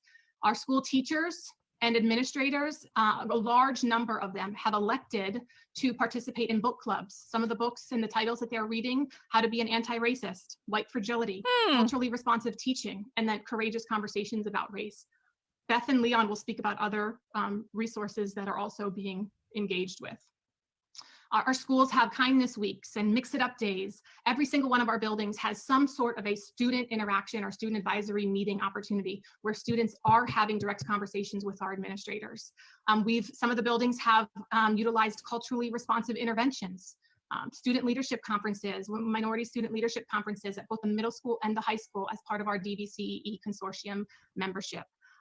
Club active participation as well as expansion in clubs and activities continues to be a priority. We want to make sure that we are reaching out and engaging our students to build those relationships to use as leverage and really help students lean into the learning process and engage in the Haverford community. Hey, I mean, and thank you, Inside the Classroom. And I don't want to steal any of your thunder at all, because this was your find, and I want to make sure you have full credit for this find, because it was your tweets that inspired me to do this investigation today. But like I hope that people see what I'm trying to do is I want to supplement their work, and I want to maybe give them some extra eyes on things. And I just happen to have a community of people who like researching this stuff for fun. It's like a club. And so if you have anything to add, please feel free and let me know. But just so you know, I have more things that my community members are like emailing me and sending me that I don't know if you have them yet, but I will make sure that you get access to them, even if we don't talk about it on the stream today. An inventory on representation at the elementary libraries has been conducted as part of a PLC. We gotta help each other, man. Holidays and celebrations, our monthly DVCE workshops that we attend, as well as diversity job fairs. We've been participating in the DVCE job fair, but this year we actually expanded that and utilized the New England Minority Network System, which held a job fair. And 3 of our administrators traveled down to Washington, D.C. on a weekend. Dr. Whitehead, Mr. Dunnigy, and Mr. Haran went down on a weekend and engaged interviews and opened an even broader door for looking for candidates to come into the district. So let's take a little bit of a deeper look. Let's drill down and take a closer look at an example of an action step at the high school. A team of high school teachers accompanied me to a DVCE session this past year with Dr. Bill Preble from the Center for School Climate and Learning. The session reviewed the importance of authentic student voice and climbing the student voice spectrum by utilizing youth action research.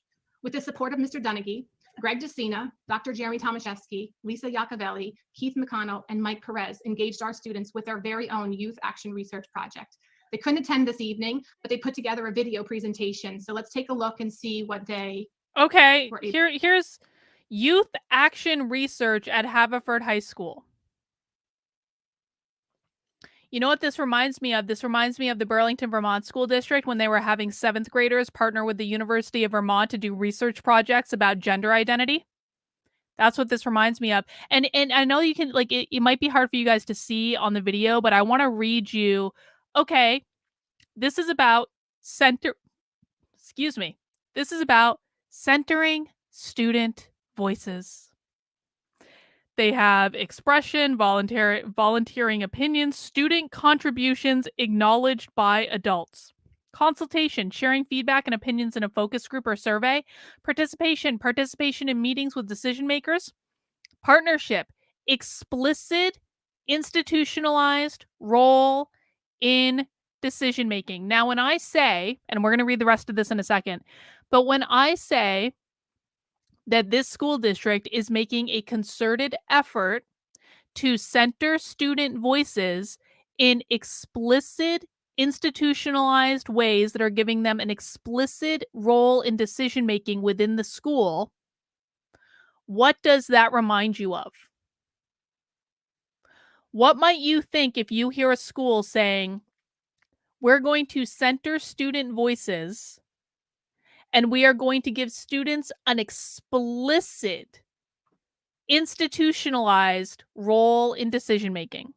I'll wait for your answers in the chat. Next up, we have activism. They literally have student activism on the chart, identifying problems and solutions and advocating for change. So they're very literally creating little activists. And then leadership, co-planning, co-executing, and having shared responsibility for outcomes. Yes. What about Fieri? What about Fieri? Anytime you hear that they are centering student voices, we need to think what?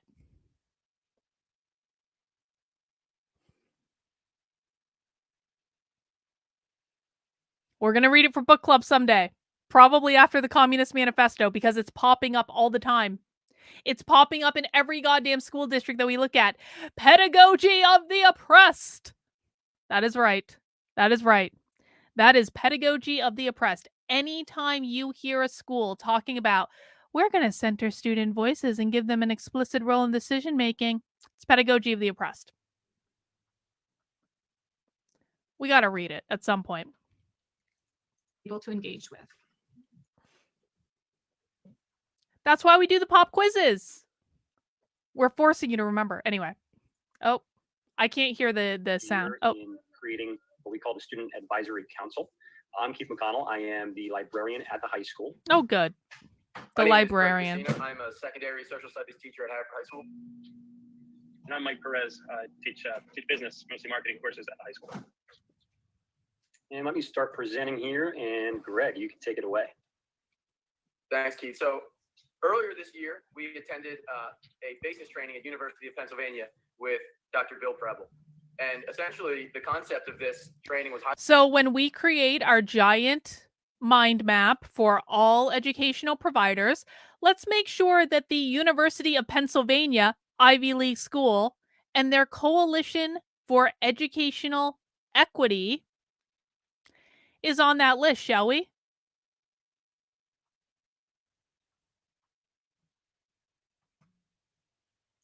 Highlighted by a student quote, "No change about us without us." This training addressed the concept that over 100 years of educational reform, the only reforms that met their goals were ones that increased communication and tackled the balance of power in a school building. Essentially, school reforms that attempt to change within the existing systems don't work. Instead, we need to rethink the systems. Communication, in essence, needs to flow bottom up from students and teachers before decisions are made top down. One key thing that was highlighted was the idea of dignity of roles. Now, our district does a really good job with surveys and transparency and communication, but we might need to tap into the expertise of our students.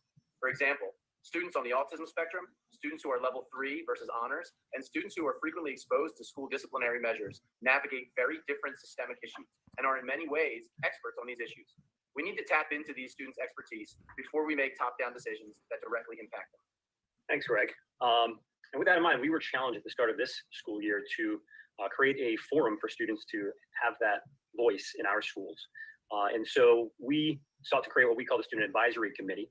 And the goal was for those students to speak for the student body, express ideas, concerns about student climate and school climate. And so we set about creating that group. Our initial approach was to reach out to teachers to poll them, to get their input, and we devised a committee based on some of their recommendations. And we proceeded with a brainstorm in December with those students, both virtual and in person, that asked them about a number of topics, to define a number of topics, and then ultimately decide which of those really resonated the most. And as you can see here, ultimately that was to improve student wellness.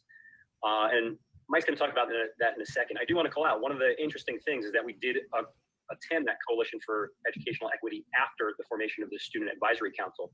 And one of the big takeaways for me was the approach that Dr. Preble used to create that committee. Whereas we reached out to teachers to get their input, he actually looked at the cafeteria and engaged cafeteria aides to really help identify, almost as a sociogram, where students self-group themselves. And in that way, really identified a broader swath of the student body. And we performed some action research as part of that coalition. And I did feel that we had a better representation during that action research phase. And I think we've carried that approach forward in future. Mike, do you want to take it away and share a little bit about how we approach student wellness? Sure, thanks, Keith. So one of our main things as we went along with this student advisory committee was having the kids voice their opinion about what they would like to see as far as changes are concerned. And some of the top things they talked about in overwhelming numbers we saw in the last slide was just overall student wellness, including stress management, homework load, stuff like that. That was really, bringing them down. So we looked to create this subcommittee, and we called it the Student Wellness Task Group. Initially, we were looking for about 6 to 8 teachers, and we presented this idea. Actually, the students presented this idea at one of our faculty advisory committee meetings, Oh. and we ended up with about 15 or so teachers. Just as a note, Andrew has found us. The Basis Group did a presentation to the school board on 4/25/19 on YouTube. Thank you, Andrew, for that. Thank you. Let me just I'm gonna grab a screenshot of that real quick so I can remember it for later. Got it. Thank you, Andrew. Counselors, administrators that wanted to jump in on this task group. The initial focus was to focus on a weekly extended homeroom. We were tossing around different ideas. Ultimately, we decided on trying to pilot a plan that had about an hour homeroom once a week. Where students could, if they needed to, they could use it as office hours. They could use it as club meetings. We could use it as study groups, or to relieve that stress management and increase student wellness. We could also use that focusing on different aspects of just life and fun things that they like. Some of the ideas we had were, a walking club, they would just walk around the track, or a puzzles club, or, all sorts of different things that the kids could do. Unfortunately, right in the middle of this planning stage is when the COVID-19 hit and we kind of got off track and weren't able to fulfill it. But where we are right now, we were hoping to pilot the plan with a weekly extended homeroom, and then we're looking to kick it off this upcoming school year on a regular basis. So we're really looking forward to getting back in a classroom so we can actually put this. I don't mind there being stress management skills. I actually think that's kind of cool. Thanks for your time today, and they certainly need it. The schools are causing these kids enough stress. Return to the school. Thanks so much. That's their video, so not hopefully mine. That was able to show you a glimpse into how we are able to move along the student voice spectrum and really putting students in a place of leadership, co-planning, executive functioning, and shared responsibilities for those outcomes. So that showed you the work that has occurred over the past year. If we move on to the next slide. No, tell us your plans. I'm pleased to be joined this evening by our co-chairs for the strategic. So what this has just told us is my wonderful husband is here for snacks and is giving me food. Oh my God, Victor, that's a lot of snacks. Hang on, pause. Victor is delivering me with dinner. This is new. Talkies. More talkies. I don't need that one right now. Okay. Thank you. Leave it here? Do you want to just bring it downstairs? Sure. Thank you, Victor. You need, No, I'm good. Talkies are the best. Talkies are the best. Okay. Thank you, Victor. All right. You might see me eating some Takis. I'm sorry. Takis are delicious. All right. Let's keep going. Oh, I wanted to say though. Okay. So do you know how I was talking earlier about how school districts all have most of them have strategic plans? Oh, dude, do I look like I'm the paragon of health? Please, please, please. Joshua said to me the other day, he's like, I've given up on you going back to the gym. Takis are good. Very spicy, but good. Anyway, Takis are the best. You guys have never had Takis? Holy shit. Takis. I like the blue Fuego, but apparently Victor just got me the regular Fuego. Anyway, so school districts have strategic plans. And what they're and we want to make sure we get access to the strategic plans, because the strategic plans will tell us. That's funny, Nick. The strategic plans will tell us where the schools are budgeting money. Okay. And so what this school board has just told us is that they do have a strategic plan for 2020 through 2025. And one of the things, and look at the three areas of their strategic plan: social and emotional wellness, diversity and inclusion, and prepare contemporary citizens. That's like woke, and woke. Yes, Takis are great if you like the spice. So looking at their strategic plan and what the budget allocation is for the strategic plan might be valuable for, say, a parent in Haverford. I'm just saying. Action Planning Committee of our diversity and inclusion goal. Beth Mastercola and Leon Smith. So I will turn it over to Ms. Mastercola, who will overview that process. Sure. Hello, my name is Beth Mastercola, and I'm the principal at Coopertown Elementary School. Hello, my name is Elementary Leon Smith, school. and I'm a social studies teacher at Haverford High School. We would first like to take a moment to describe how the diversity and inclusion goal was developed. Next slide, please. Starting 2 years ago, the district hosted forums, and then more recently, last fall, surveys were collected with invaluable information that our students, teachers, and families shared with us. At that point, a district-wide committee was formed to review this data and read articles about strategic planning best practices. Subgroups were then created to write strategic goals about topics that were presented most frequently in our data. Leon and I were placed on the diversity and inclusion goal writing team together with other teachers and parents. Next slide, please. Together, we created the following goal: established a culturally diverse and inclusive educational experience that develops socio-cultural proficiency. Once the goal was written, Leon and I were honored to be selected as the committee chairs. Sarah, Leon, and I then selected a diverse and multi-talented group to be the committee members and were charged with generating a short-term action plan. Sadly, this was interrupted by the school closure, but will resume first thing in the fall. Despite being closed, there was still a lot of work going on this summer. Leon? Yes, Beth and I have been immersed in learning as much as we can about this important work. The murders of George Floyd, Breonna Taylor, Ahmaud Arbery, and countless others have started necessary conversations and led to an increase of information surrounding anti-racist work. Through books, articles, podcasts,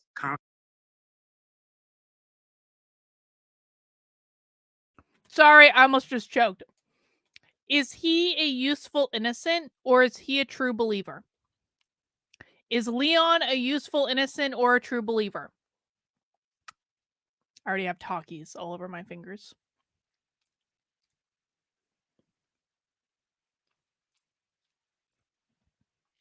Yep, I'm going to go with true believer, VT Num. I think he's a true believer.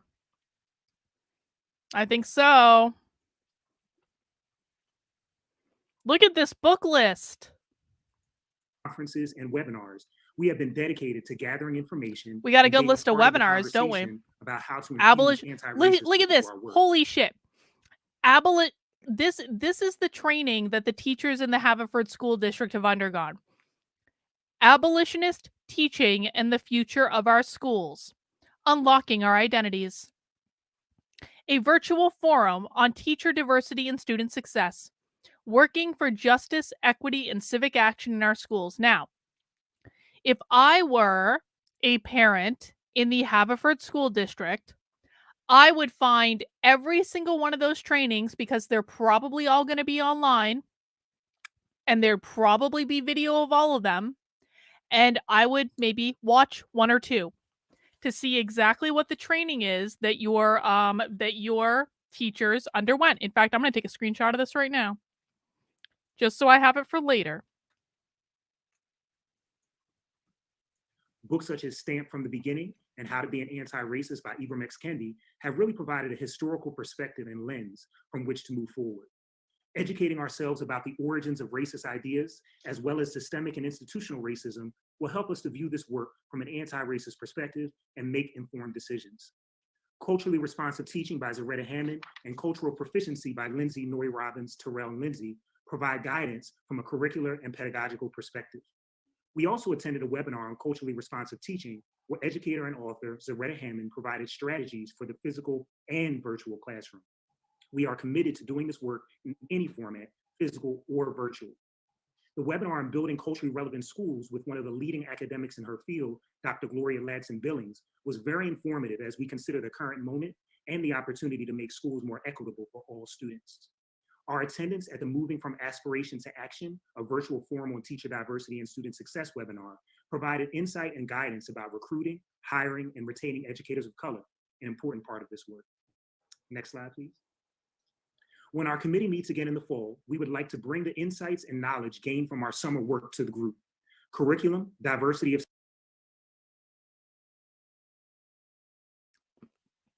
Sorry, I had to unmute myself again. Mouthful of spice. What stands out to you on this slide? What stands out in perhaps the top bullet on the slide? Pop quiz for the chat.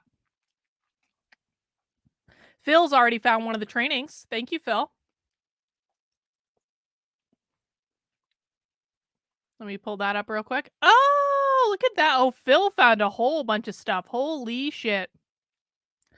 Phil just took care of our happy hour for this week. Thank you. What stands out to you on this slide? Okay, yes, anti-racist in the very top bullet. What else? What else about why is that one in particular important? Because it's not just anti-racist, okay? What bullet is it under?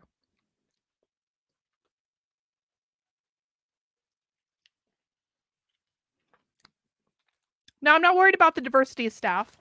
Well, not just yet. Yes, Andrew, ding, ding, ding. They're changing the curriculum. That's what we're looking for, guys. They're changing the curriculum. This is exactly what we wanted to know. The most dangerous part of this being in the schools is when it gets integrated into the curriculum in a formalized, institutionalized way. So anytime we're doing an investigation, we are actively seeking to find out, are they integrating this bullshit into the curriculum? And they just told us that they are at the very top of the slide. And they've been doing this for at least 2 years. Staff, professional development, and analyzing data are all areas that we would like to add to the district's ongoing work. Examining curricula through an anti-racist perspective. Yeah, and I want to point out what Reagan is saying too. This is not just the curriculum for one school. They are putting it in the curriculum for the entire district, okay? Most of the schools within the district are elementary schools. Anything they do at the district level is going to go to every single school in the district, not just the high school, not just the middle school, also elementary schools. Oh, they succeeded in that in Vermont. Oh, it's all over the place in Vermont. And increasing the number of teachers of color are ideas that have come up many times in our reading this summer and the webinars we have attended. Additionally, professional development will allow time for courageous and sometimes uncomfortable conversations about race that are necessary in this work. Lastly, critically examining data will help to identify some of the systemic effects of racism and offer solutions. We are excited and extremely motivated to continue this process in September. Excellent. Thank you, Beth and Leon, for outlining the work that you have begun and are looking forward to continue with as we continue in the fall. So let's talk a little bit again about next steps, since they brought us into the fall. Spoke about the strategic action planning process and that this work will absolutely resume in the fall. I'm also proposing the following scope of work with the Sage Wellness organization. The continued partnership with Sage Wellness and the School District of Haverford Township will resort in concrete outcomes relating to incorporating comprehensive and culturally relevant, equity-based and anti-racist techniques into the district's daily practices.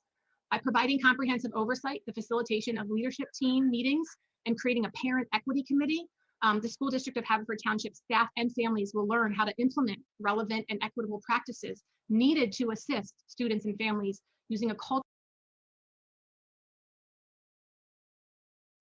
I was muted, sorry. As Phil just pointed out, let me turn off the captions. At the very bottom of the slide, develop a district equity action plan. We need to find out what their action plan is. This was 2 years ago.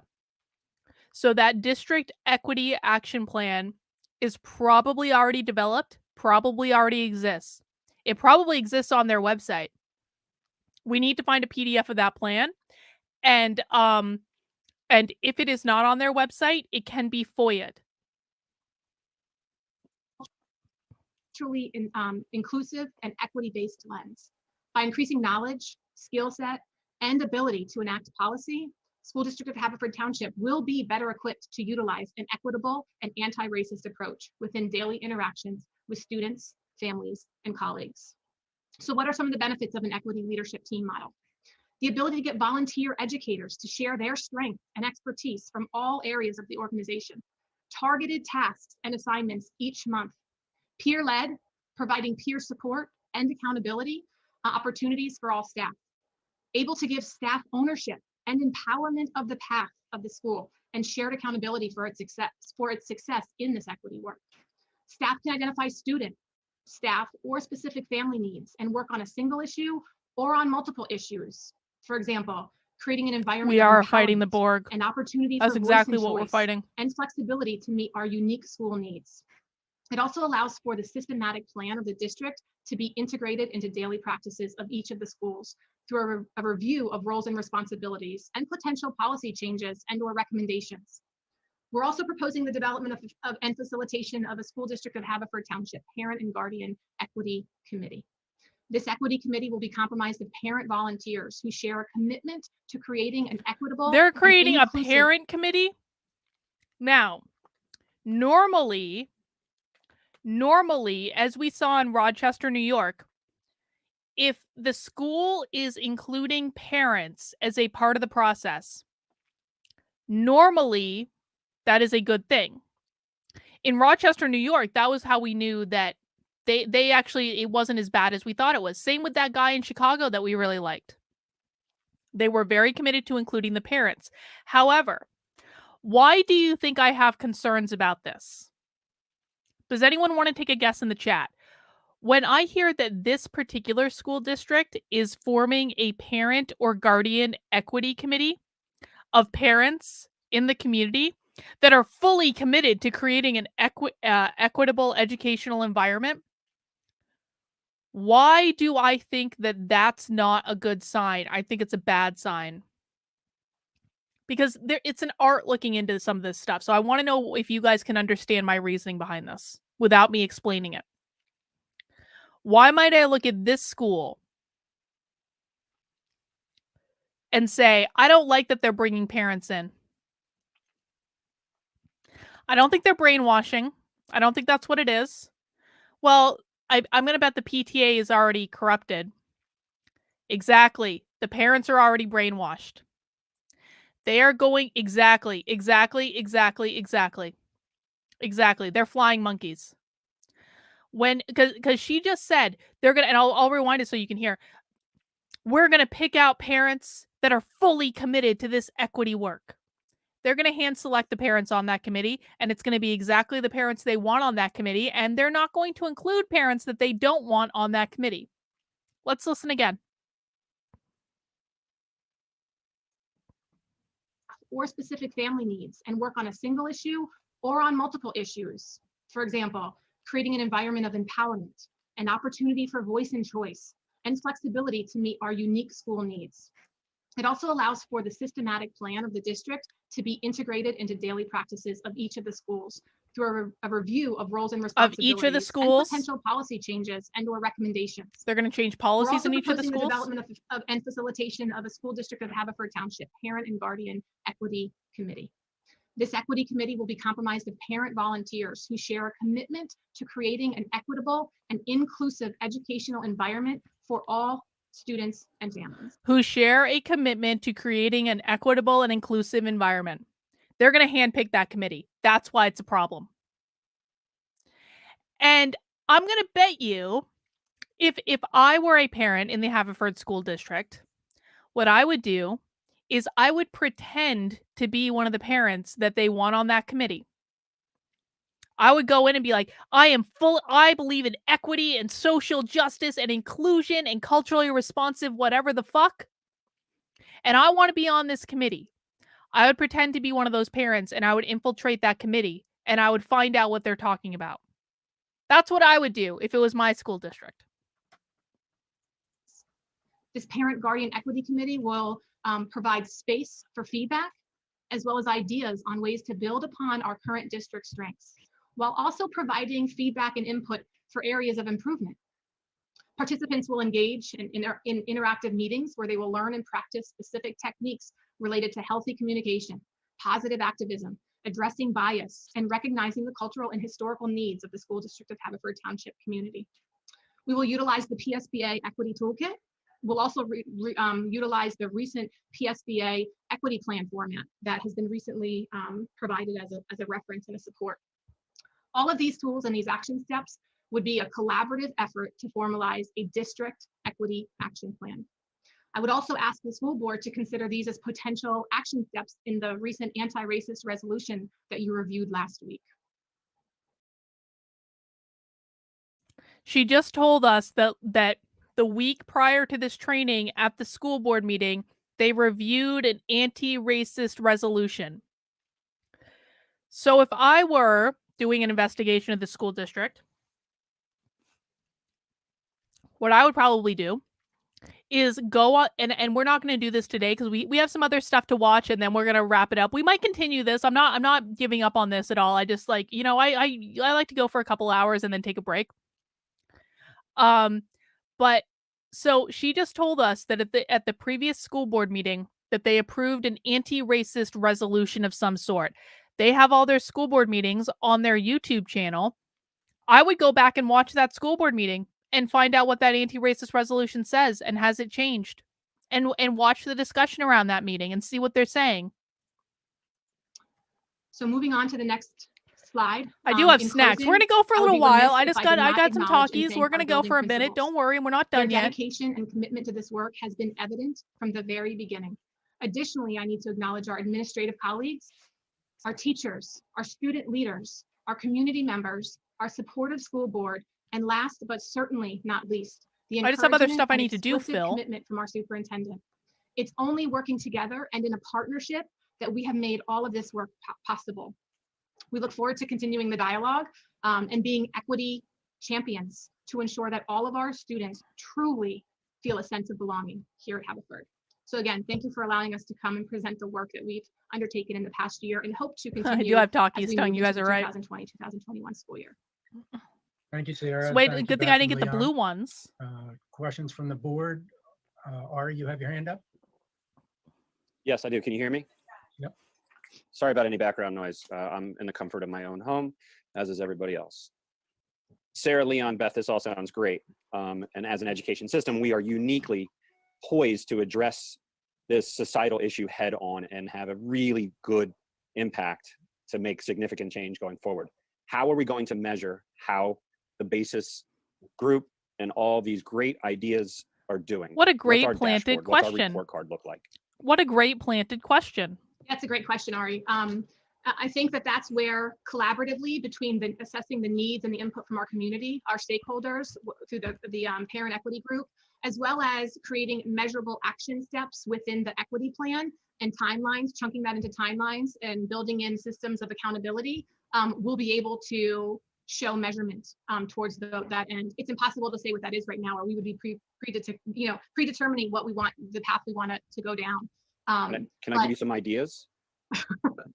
Well, absolutely. It's a collaborative effort, and hopefully you can participate in the in any of these equity committees. So The way our disciplinary policies are applied, our gifted identification, AP course, and then True of course, believer. our belonging and engagement, are our people of color in our district participating in clubs and sports. I don't know who that guy is, but he's a true extracurricular believer. activities, so on and so forth. Those are some of the things I think we would do well to include in a report card to measure how we're doing. Are we being effective? Are we meeting our goals?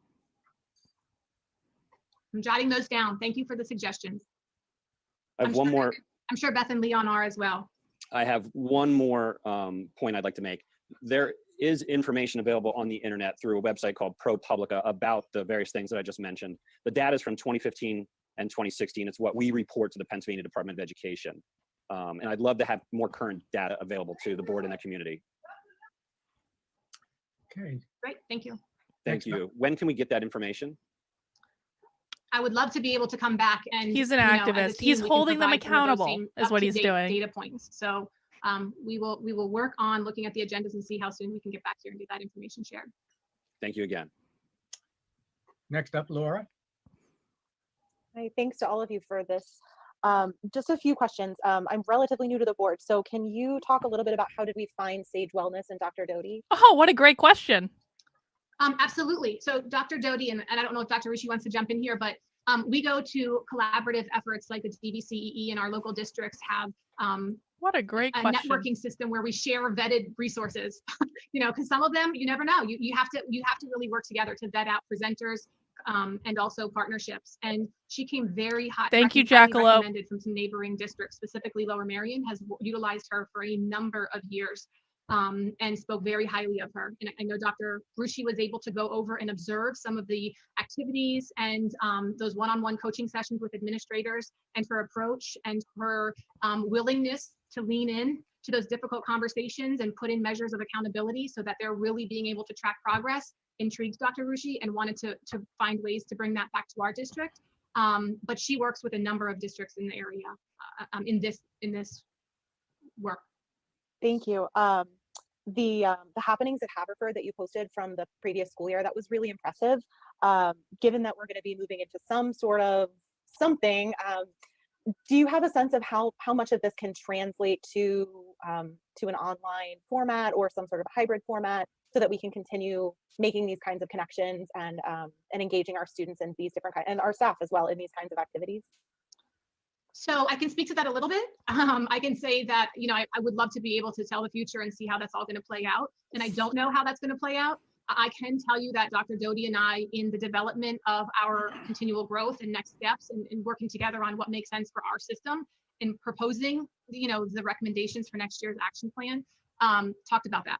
We talked about, and I know Leon and Beth and I have had conversations as well. How do we not lose the momentum of the moment and really continue with the discussion, the dialogue, the resources that are out there, and move forward in the fall? Even if, and I'm not saying this, I'm not making a commitment one way or another, but if we find ourselves in a virtual environment, how can we build in ways that work still continues? And she has plans. I mean, a lot of the discussions, even if it's equity team planning, can happen virtually, checking into classrooms, checking into the meetings and across the buildings, and meeting with our families via Zoom. We are making sure that there's capability to continue the work, even if we are in a virtual environment. Great, thanks. And just the last thing is a comment. The workshop that was canceled, thank you for rescheduling that. I was looking forward to attending it. And so I'm glad to hear that that's on the calendar again for the fall. So thank you for that. No problem. Thank you. If I could interrupt just for a second for the benefit of the public, would you be able to just take a minute and tell us what BVCEE is and how we engage with them? So sure, I'll do my best. So Delaware Valley Consortium of Equity and Excellence is a consortium, and it's housed through the University of Pennsylvania, but there are multiple branches. So there really is a 3 to 4 state ratio where University of Pennsylvania is absolutely able to facilitate, vet presenters, go look and bring in really resounding presenters that are just experts in their field. And as part of that consortium, and the University of Pennsylvania, Ivy League school, is vetting the presenters that the school districts who are in their consortium are using. They are being vetted by Penn. That's not good.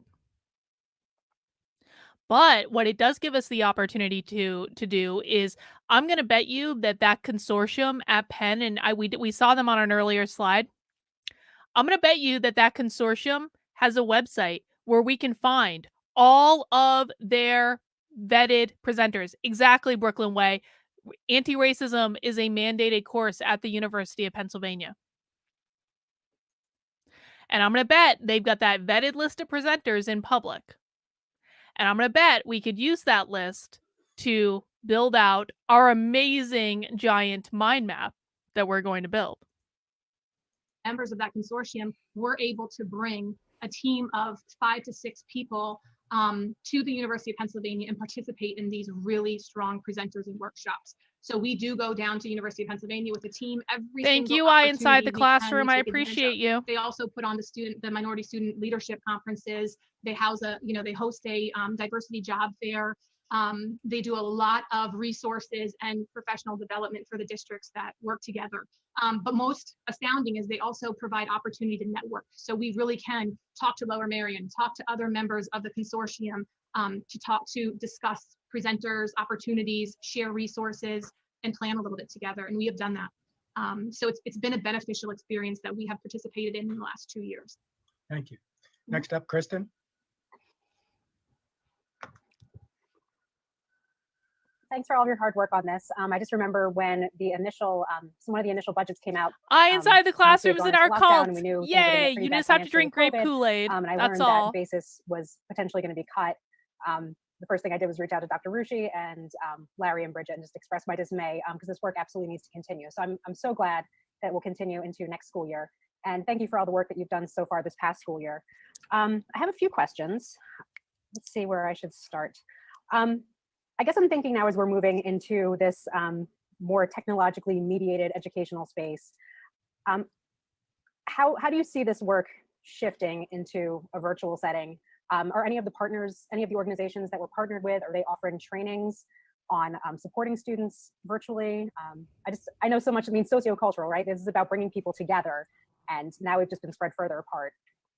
It's a great question. In fact, the DVCEE held virtual meetings with the leadership groups, not the entire teams, but leadership groups over the summer that I participated in just that. How do we continue the work virtually and provide additional supports to our students, especially that are going to affect traumas on levels that we might not even anticipate, what's happening. So there has been a lot of conversation and resources and sharing to that end. As well as this summer, they continued with their DVCE Leadership Institute virtually. And so we did have a team of educators go there, staff members to go and continue with a focus this summer on. She just said that they sent a group of their educators, of their staff members, to go to the University of Pennsylvania's little leadership training thing. And we can bet that that was going to be pretty effing woke. This school district is in it deep. On as well, social emotional connections, especially coming out of a virtual pandemic situation, online learning, and how do we really put supports in place to help our students, navigate, including remediation and or adjusting scaffolding supports that might be needed, and they might look different depending on different people's situations. So I can't go into detail. There's been a lot of conversation and a lot of discussion to that end, and that we've been able to participate in. Great. And just knowing that trauma-informed practices are a part of this work, is there any thinking around how we might support our students when we go back to school, either whether they've dealt with a family member being ill with COVID, possibly experiencing the death of a loved one, loss of contact with extended family, or even just the fear of socialization and being around others? Sure, and I can say that Nicole Battistelli, our Director of Pupil Services, who works directly with our school psychologists, and Jen Saxo, who works with the guidance counselors, those have been ongoing conversations. And again, we can't tell the future, but planning, pulling resources, and awareness that there potentially could be an increased need, and making sure that we're preparing for that. Those conversations are absolutely occurring, and supports are being looked at. Again, it's one of the unknowns. We don't know what that will look like, to what extent, but you're right, we need to be prepared and ready to meet those needs of our families. And then I'm wondering too, and I say this as a white person who's learning to become an anti-racist, knowing that that's a lifelong journey. I know our group is largely led by white people, and I'm just wondering how, as a team, you all are negotiating that. I think it's a very fair question, and I appreciate the fact that in one of the correspondence in the comments, the conversation was, this is a conversation that really impacts our white society, to move the needle and continue the dialogue. And we understand that. I will say that, and I'm going to give Leon Can we just listen to that again? I'm sorry, for some reason I found that to be like especially hilarious, and I just want to go back and just appreciate that moment again. Oh my God. There potentially could be an Look at increased it's this need, woman here and who making looks sure like that the we're school preparing for marm. that. Those conversations are absolutely She occurring, looks like and the supports are school being looked marm. at. Again, it's one of the unknowns. We don't know what that will look like, to what extent, but you're right, we need to be prepared and ready to meet those needs of our families. And then I'm wondering too, and I say this as a white person who's learning to become an anti-racist, knowing that that's a lifelong journey. I know our group is largely led by white people, and I'm just wondering how, as a team, you all are negotiating that. I think it's a very fair question, and I appreciate the fact that in one of the correspondence in the comments, the conversation was, this is a conversation that really impacts our white society, to move the needle and continue the dialogue. And we understand that. I will say that, and I'm going to give Leon some spotlight here. Being able to provide a platform for our Haverford educators of color. Look. The liberal bougie white lady is elevating and centering the voice of the poor black man, who of course cannot be elevated unless the liberal bougie white lady chooses to elevate him. It's the most racist ideology in the world.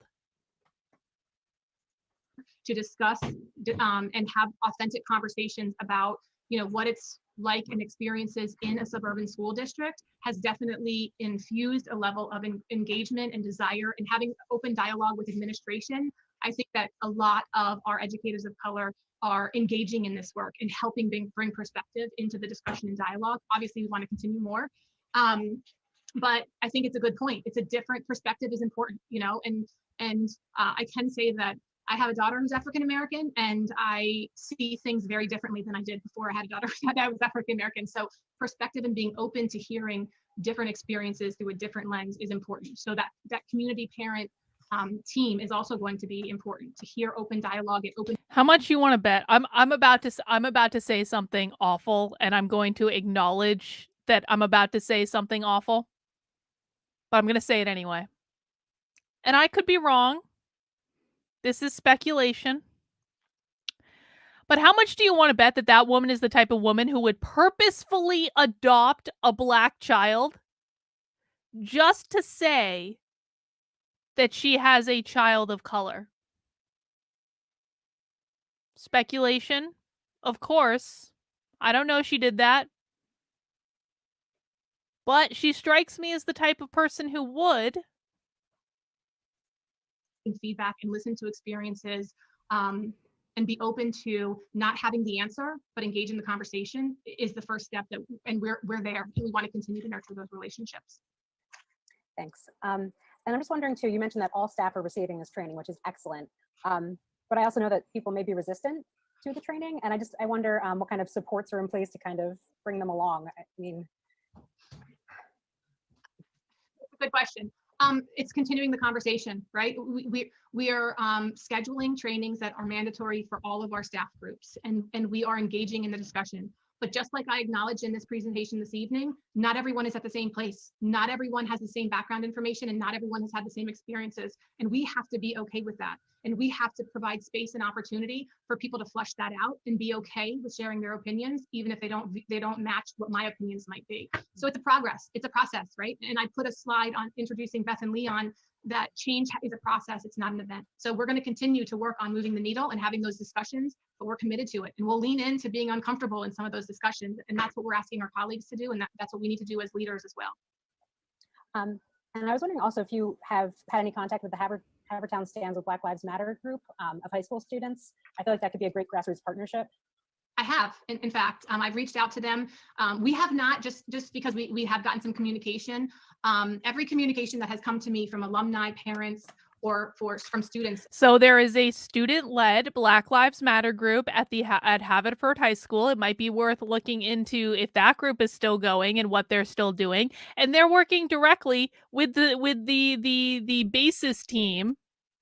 That group is probably the voices of the students that they are centering pedagogy of the oppressed style. They reached out to Black Lives Matter. Not only did they reach out to Black Lives Matter, but they allowed Black Lives Matter to form a group at their high school. Might be worth seeing if that Black Lives Matter high school group posted any videos online. Might be worth seeing. I've had conversations with, but we have not received a petition yet. But obviously we were made aware of the petition. Oh. I've seen it, I've read it. Eyes inside the classroom. Everywhere is like this. Everywhere is like this. We've done Burlington, Vermont. We're still going to be proceeding on a project with Burlington. I've got some new stuff there actually that I found recently that I just haven't done anything with yet. We've done Cambridge, Massachusetts. We've done Portland, Oregon. We've done Seattle, Washington. And by the way, when I say we've done something, I mean we've looked into them, but could still go back and find significantly more information. We just did Chicago. We did Rochester, New York, but Rochester, New York is actually cool. And you know why Rochester, New York is cool? Because it's all run by Black women. The black women are running their equity team, so they're actually doing the right things, which is ironic and awesome. But yeah, we're finding this shit in schools all over the country, in almost every single school district that we have looked into. I have a list of over 150 schools that people have submitted to us that they want investigated. So this it could be a great resource for what you're doing too. So you're welcome to like join us, and I'll communicate with you. I'll give you access to the list and everything, because like there's just this is why I want to train parents to look into this shit, because we need more people looking into it, because it takes so much time. As you guys are seeing right now, this takes time. That is the biggest barrier, is that this just takes a lot of time. But yeah, this isn't just Delaware County. This is everywhere. Everywhere is like this. Everywhere. To greater or lesser degrees, but everywhere. Except Rochester, New York, ironically. In any way that we can learn from or glean or open doors of communication, I'm all for. So I did reach out to the students. I have had conversation with them. We've had dialogue. We have an official meeting tomorrow, but we've had a lot of correspondence and shared a lot of resources. And so it's an opportunity for us to, like you just said, have a form of partnership and work together. So yes, I have. And just one final question. I think it's great that we're working with Penn and the Delaware Valley Consortium. Are any of the local HBCUs, are they offering these kinds of consulting services like Cheney University? Is there any possibility for partnership with? I don't know about that. I'll write that down to see if they're offering any type of professional development and collaboration. I know that I personally reached out to all of the local HBCUs for partnerships with their educational departments, right? Like, build the pipeline. And so we've had some of those conversations, but not specifically to your point about potential, partnerships as far as overseeing professional development or partnering in that manner. But I will absolutely write it down, and it's something that Beth and Leon can consider as we work with the strategic planning process as well. Thanks, Sarah. Thanks, Kristen. Bridget, you're up next. Thank you.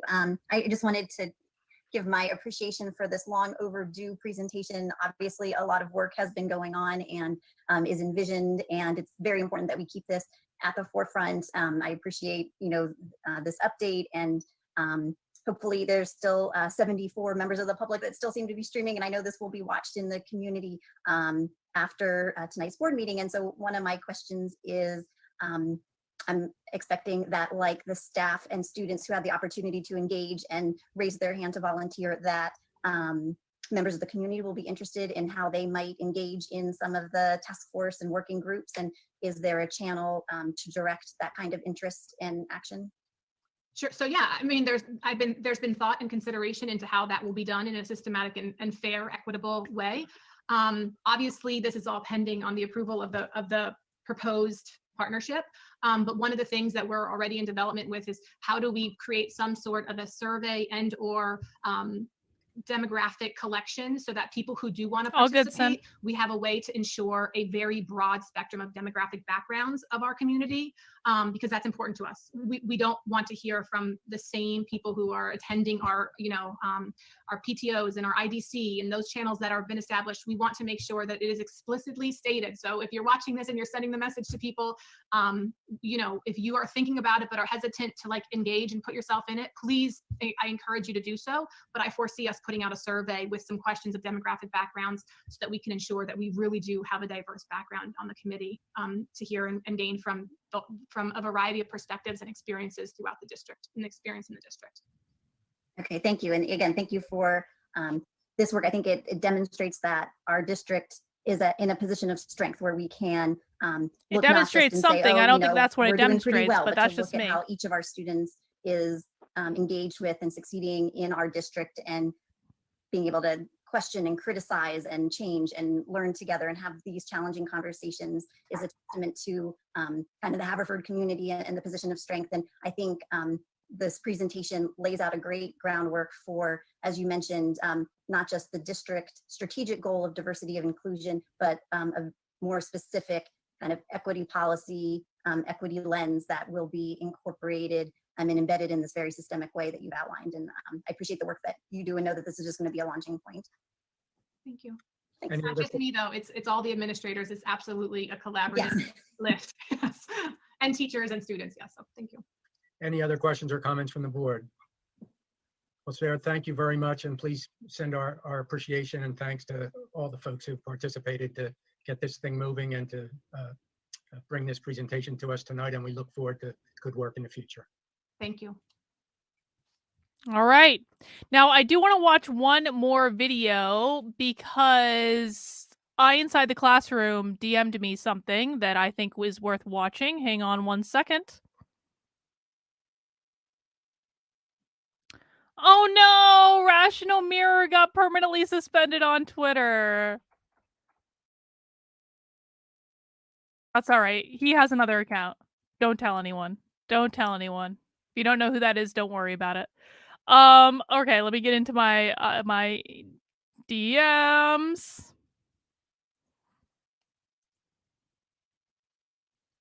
Let me see. Okay. So this is the board meeting about the gender policy. And this looks to be even older than what we just watched. This is from 2017. Hang on, I'm just getting it up in the in a browser where I can actually hear it. This is from 2017. And I have a specific timestamp that we're going to start with. I know you guys can't see it yet. Hang on. Yeah, well, Bot, you did a lot today. You did a lot. So don't worry about it. And guys, just so you know, I saw Sin apologizing for not being able to do more today. Just so you know, the way that the Unwoke army works is that you do what you can. You do what you can. If you can put in an hour here and an hour there to investigate, like I do this stuff all the time because I'm insane. Okay? I am obsessed with this. I don't know what it is. It is in my brain all the time. It is all I think about. It's probably unhealthy. I acknowledge that. But like you don't have to be me, okay? In fact, it's probably best if you're not for your own sanity. But do what you can. If you have it's okay to have a life. It's okay to stop. It's okay to take a break. It's okay to eat some Takis. It's okay to eat an ice cream cone or have a beer. Or sometimes have a beer while we're watching this. I don't ever want anyone to feel bad about feeling like they needed to contribute more. It's always a new day tomorrow. It's a new day tomorrow and the next day and the next day, and it's even okay if you take entire days and you don't do anything at all. It's totally cool. All right, let me see. This has a timestamp. Starts at 1 hour and 3 minutes. Okay, so let's fast forward. Development session. No. The School board meetings are super fun to watch. 1 hour, 3 minutes, thereabouts. And we'll take this super chat from Cold Summer 91. Thank you for the support. You know how evangelical organizations push so hard on their youth that many of the kids grow up becoming atheists. I'm worried this might have a similar effect on children going to these schools. Well, no, but we've seen from evidence that that children getting this stuff pushed on them actually do grow up to become activists. You know? All right, let's watch. Approval. I would hope that you would bring it to us, but I mean, we would bring it. Yeah. Hang on, I'm gonna turn up the volume. And as definitions change, quite frankly, okay, we can then update the policy. For as an example. Can I ask a question? So on page 5, number 3, it says the district shall permit a student or parent/legal guardian to request a change of name. What happens if they disagree? So the student is seeking a name change and the parent is not prepared for the name change. Does one trump the other? Meaning if the student says, I'd like to start being called James, and the parent says, you're still going to call Kim, how does the district respond? Can you guys hear the volume okay right now? I know the chat is a little delayed. I can push it up to max. Like that's it, but let's see. Because that is going to happen. Thanks for starting with an easy question. It's going to happen. If I can piggyback onto that to some degree, and that is, you talked about the privacy of the student. To what level does the privacy of the student extend if a student comes and states that I don't want my parents to know? I'm assuming we don't have an obligation. We do not have we do not have an obligation to inform the child's parents. Okay. Hang on. Clipping that. Stand by. Sorry. We were clipping that. Eye on the Classroom. I don't know if you've already put this on Twitter, but we're sure as shit going to put it on Twitter. Hang on. Configure recording. Computer audio. All right.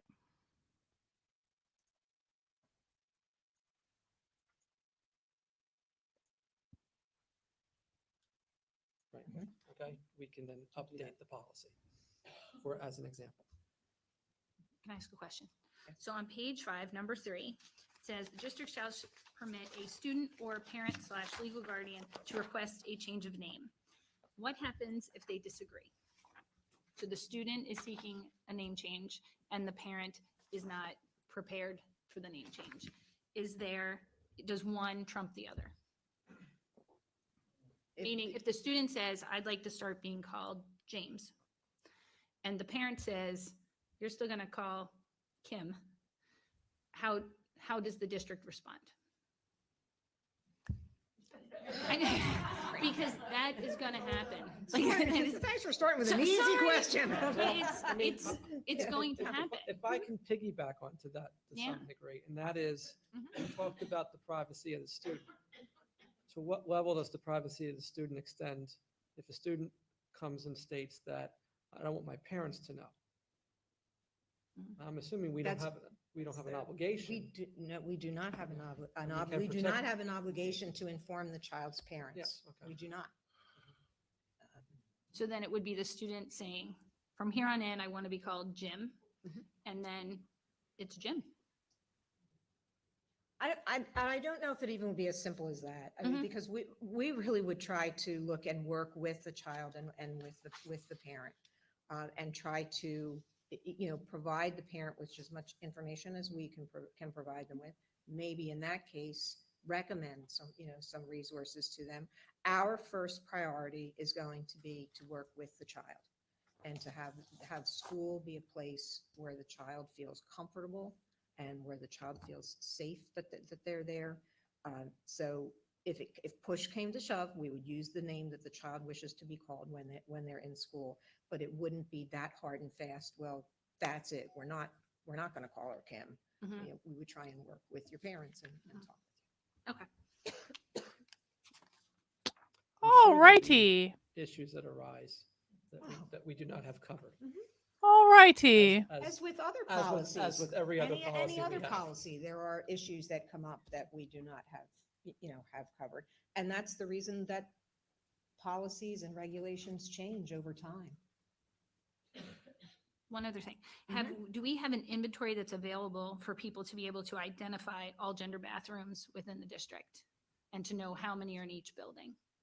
Our principals, but now at the secondary level, we've had those conversations during the summer, both the middle school and high school principal and space that they've created in their buildings. I think the bigger issue for that is elementary schools because they're older buildings. The middle school, when it was redesigned, we designed individual bathrooms at various places throughout the building, which makes it much easier.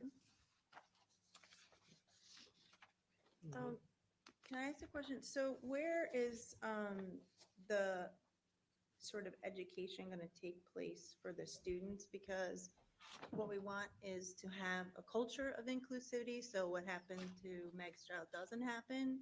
And unless we educate all the students, we can't create that environment. So where in our curriculum will that education take place? And some of that, I mean, Miss, I don't want to put you on the spot, you may wish to comment, but some of that has already started within our guidance curriculum for students.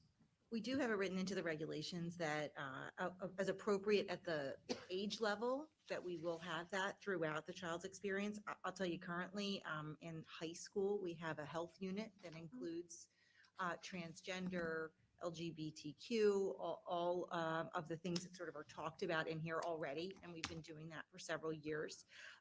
But that is part of the work of the group, is actually not only working with people from the outside to help educate ourselves, but also to talk to our own students about what do other students need to know, and then developing that and absolutely through developmental guidance, health, and well, I guess those two things I was going to say phys ed, but developmental guidance and health throughout their careers. How about the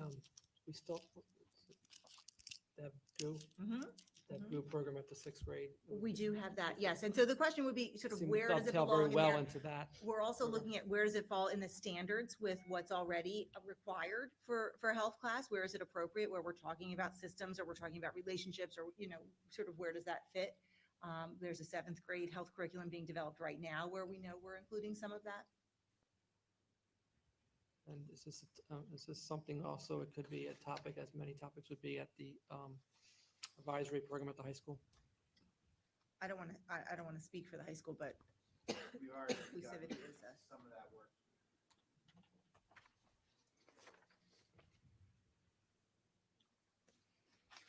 Maureen, if members of the public, as they look this over, have suggestions on, I don't know, editing, changes, wording, so forth, can they send that to us, mark up a document? I mean, I realize this isn't statutory language per se, this is policy. But, I'm certainly curious if people may read this Our and be able to preference propose would some better be, language. if folks have feedback that they'd like to provide, our preference would be that they send Anna an email. Okay. Anna can, will collect everything, but Okay. honestly, I'd prefer to get email. I inside the classroom. Let me know if there's anything more in this you wanted me to see, but I just want to show you what they just sent me, which is the policy manual for the school district of Haverford. And by the way, guys, when you're investigating the schools, you always want to find the policy manual as well. God, we've gotten through so much stuff today, and it's like we've gotten through so much stuff, and yet there is still so much more that we have to get through to be able to start to make sense of all the things that are going on. But let's look at this. Okay, cool. That was the gist of it. Thank you. I appreciate it.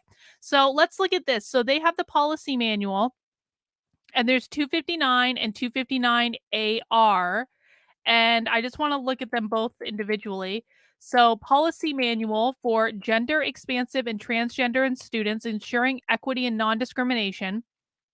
The school district of Haverford Township is committed to providing a safe, supportive, and inclusive environment for all students and employees.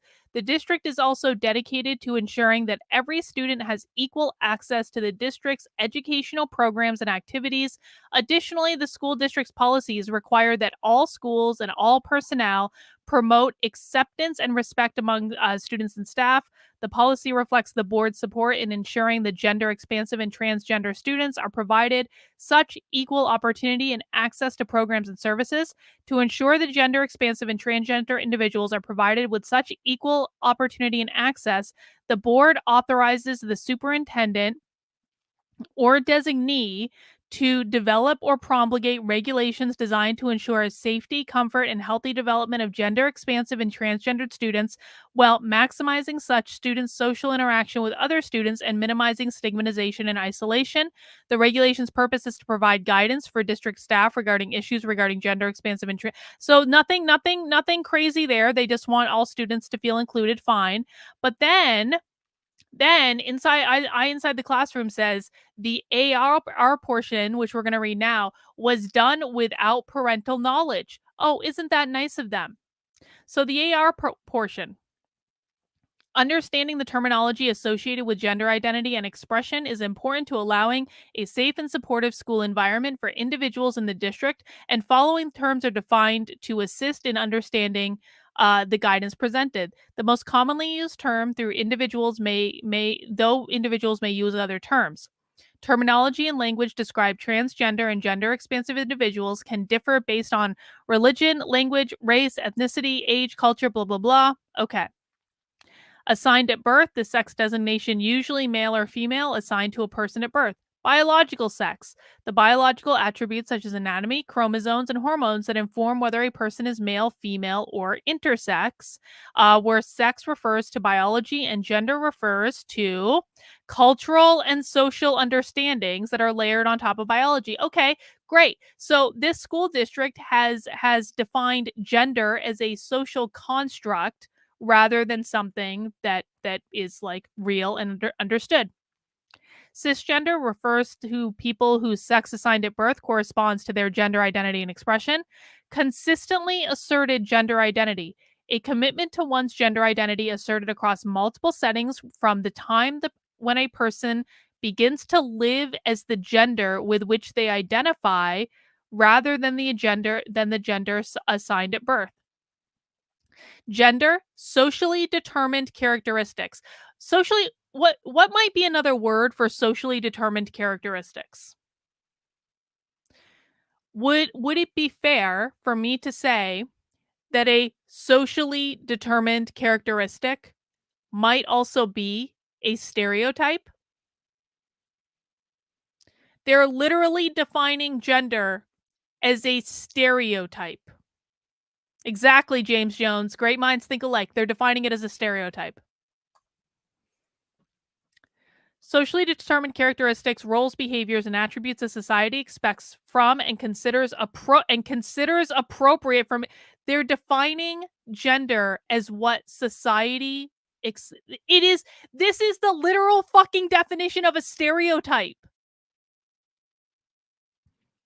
Don't tell me you're breaking the gender binary when you are literally defining gender as a stereotype, Haverford School District. These characteristics are often referred to as feminine or masculine. Gender binary.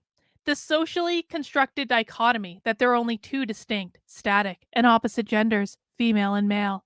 This model is limiting and does not take into account gender expansive individuals. Gender non-binary describes gender identity on a continuum, thereby accounts for a range of how individuals identify in regards to their gender. Gender expansive, a term that conveys a wider, more flexible range of gender identity and gender expression than typically associated with the binary gender, male or female. Gender expansion often refers to as an umbrella term for people who do not meet the traditional understandings of gender and who do not want their gender to be defined in a box. Well, you're defining their gender in a box based on how you define gender. Gender expansive is not synonymous with transgender. Not all gender expansive individuals identify as transgender. Gender expression, the manner in which a person represents or expresses gender to others, often through behavior, clothing, hairstyles, activities, voice, or mannerisms. So they're literally saying that gender expression is putting on an outfit. Great. Gender fluid, descriptive of those who do not identify with a fixed gender in regards to time and/or identifiers. The focal point is that of dynamic rather than static gender expression and/or identity. For example, fluidity may be in regard to both time and labels. A fluid person may feel they are more female on some days, weeks, years, male on others, and possibly feel that neither term describes them at all. Gender identity, a person's deeply held internal sense or psychological knowledge of their own gender, regardless of the bisexual sex they were assigned at birth. Everyone has a gender identity. One's gender identity may change over one's time, or it may remain the same throughout one's natural life. Gender nonconforming is an umbrella term for people whose gender expression differs from stereotypical expectations. They literally use the word fucking stereotypical. The nerve of these people. The nerve of these fucking people. To say that gender is a stereotype and what society expects from men and women. And if you do not abide by the gender stereotype, you are gender nonconforming. You are not part of the stereotype. Are you effing kidding me? Gender queer or non-binary. Individuals whose gender identity is outside of the traditional gender binary of female and male. They may identify themselves with neither, both, or a combination of you can be a combination of genders? Can you be a combination of bog gender and fae gender? Or rat gender and deer gender? Yes, those are genders. I spent time in the trans discords. Those are genders. Okay. GET, an acronym that stands for gender expansive and transgender. Intersex, a person whose biological sex falls between the medical standards of male and female. LGBTQ, but we know that one. Preferred name, the name a person prefers to use when referred to in conversation and or on records. Pronouns, rather than preferred pronoun. Using preferred to qualify someone's pronoun suggests that the terms they are claiming do not really belong to them. They are just preferred over their true pronouns. A person who is transgendered and uses he as a pronoun does not just prefer the word over she. That is the pronoun to use in reference to him. Rather than asking someone's preferred pronouns, ask, what pronouns do you use? Queer. Deemed an offensive term historically and still by some people today, queer has been reclaimed by many members of the LGBT community as a term of empowerment. The term can have different meanings to different people, but in this context, it generally refers to a member of the lesbian, gay, bisexual, or transgender community. This term may be used by a member of the LGBT community who may not identify by any of the others in that acronym.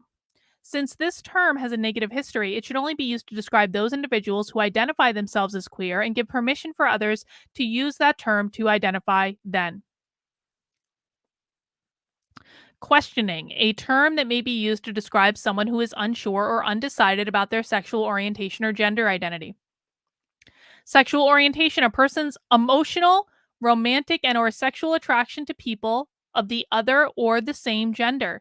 Common terms used to describe sexual orientation include, but are not limited to, heterosexual, lesbian, gay, bisexual, and queer. Trans, oh God, there's policies. Holy shit. I'm going to be reading forever. That's all right. Mount that like button if you appreciate this, guys. Thank you. Transgender, those individuals whose gender identity is different from the sex they were assigned at birth. A transgender male is someone who identifies as male but was assigned the sex of a female at birth. A transgender female is someone who we know that. Transition, the process in which a person goes from living and identifying as one gender to living and identifying as another gender. Transitions are not linear and may include any combination of physical, social, and medical procedures. Not all transgender or gender nonconforming people transition or desire to transition in some way. And most importantly, transitions are private, and personal information about a gender transition should not be discussed unless the conversation is initiated and led by the transgender or gender nonconforming student. Guidelines. In general, the prerogative to assert the rights of the gender expansive and transgender student belong to the student and do not require additional parental guardian consent unless the assertion of a right delineated in these guidelines is implicate parental guardian rights under FERPA.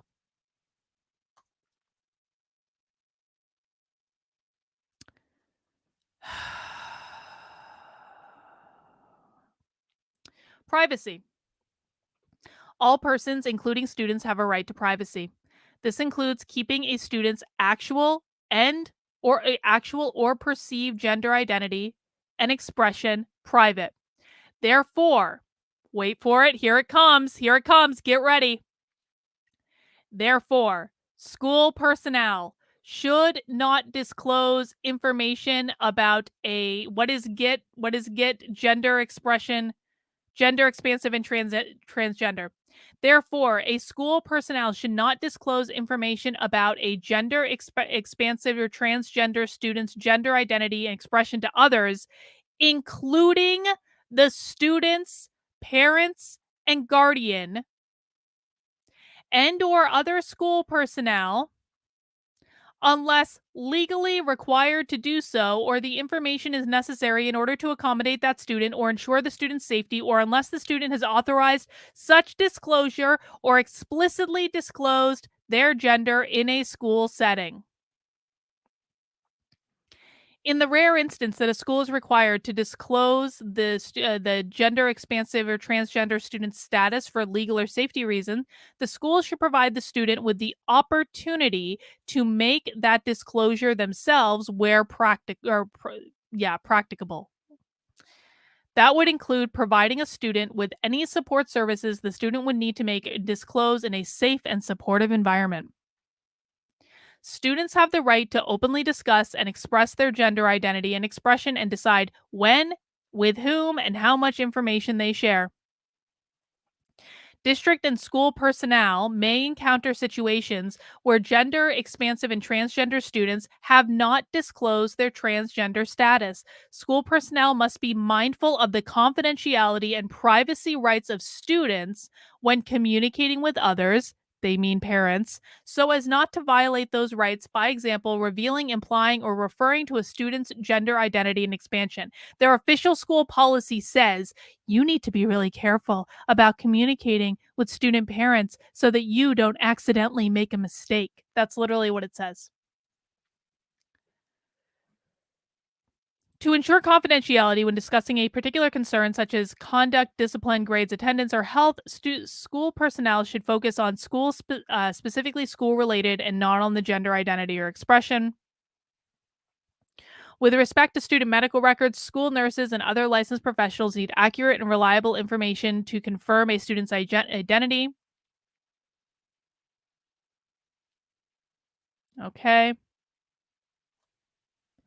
The district shall permit a student to use a chosen name and gender on school records except as necessary to comply with law. The district shall input the student's chosen name and gender in the appropriate field of the database, essentially. The district shall permit a student and/or parent or legal guardian to request a change of name or gender so that the student may be registered in school under a name or gender that corresponds with the student's identity without obtaining a court order. Students shall be addressed by the name and pronouns that correspond to their gender identity without obtaining a court order.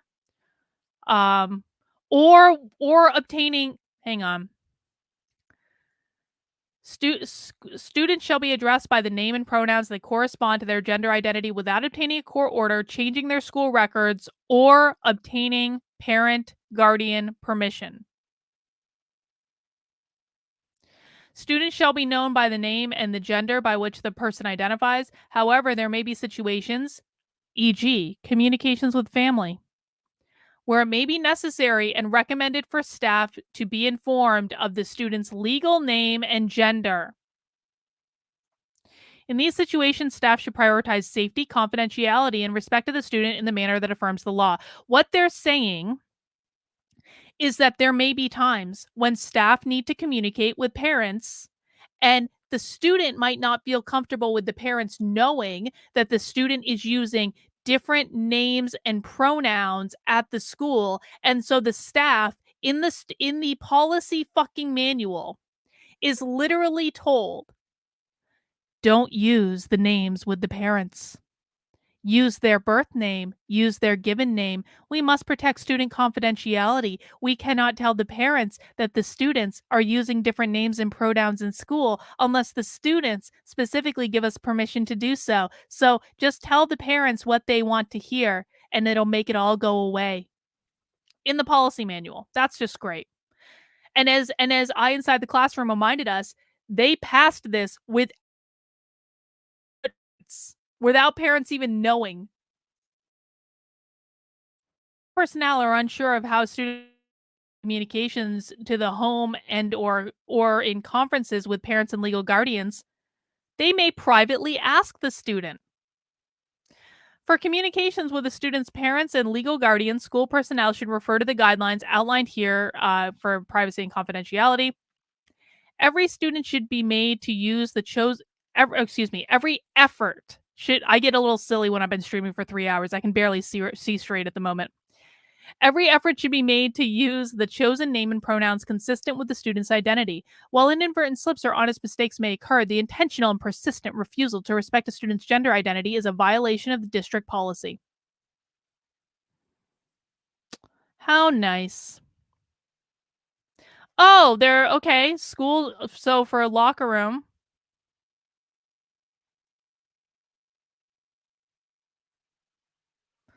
For a restroom, students shall have access to the restroom that corresponds with their gender identity. Students may maintain separate locker room facilities for male and schools may maintain separate locker room facilities for male or female students. Students shall have access to the locker room facility that correspond to their gender identity.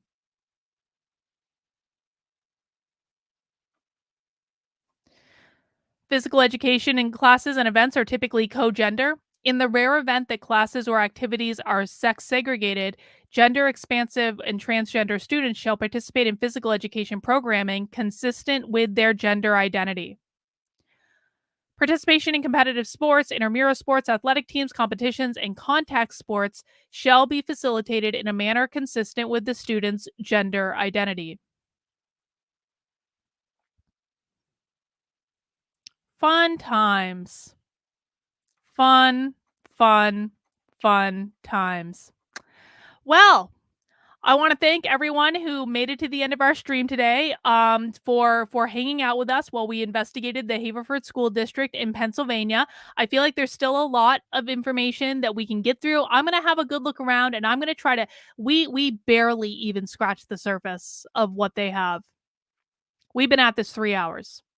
We barely scratched the surface, but we've talked about an awful lot, and you guys can see where to look for this information. Look in the policy manuals. Read your school's policy manual. Watch school board meetings. I know school board meetings are boring. I know they kind of suck, but we need to watch them because they were talking about this at the fucking school board meeting in 2017.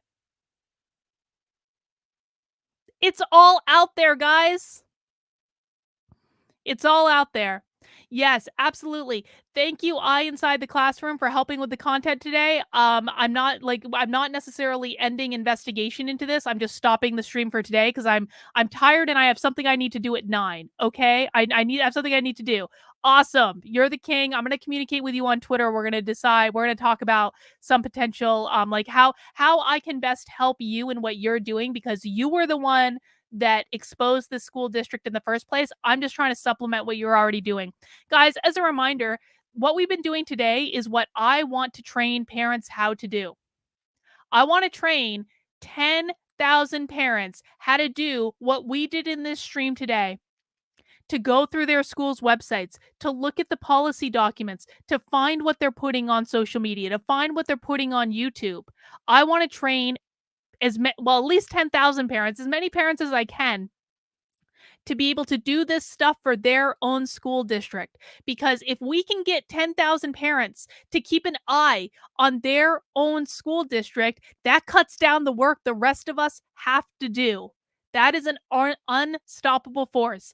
I'm building out a training program to teach people how to do this. I'm working on it right now. We're crowdfunding it via Indiegogo. If you have not yet contributed to this, I would ask for your support today. If you believe in this project, if you believe that parents should be able to know how to do this, that schools shouldn't be able to hide anything from parents, I want to empower parents with the tools and the knowledge and the information to be able to do this themselves so they don't have to wait like people for me or people like Inside the Classroom to do this sort of thing. Every parent should need to know how to do this. So if you would like to help me out, head over to unwokearmy.com/parents or the Indiegogo campaign. It's in the description below, pinned to the top of the chat on YouTube.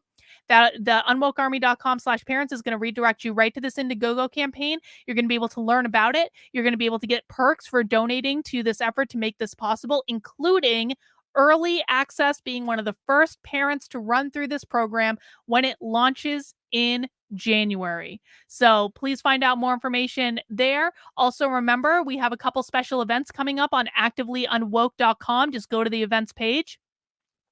Next week, we're doing a webinar with Miss Gabrielle Clark called Building a Case, a step-by-step guide for gathering evidence for a lawsuit against your school.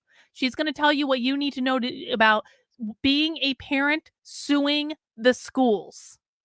This is incredibly important information for parents to know. And of course, Gabs is one of the very best people to offer it because she was the mom that filed the first ever lawsuit against critical race theory in the country.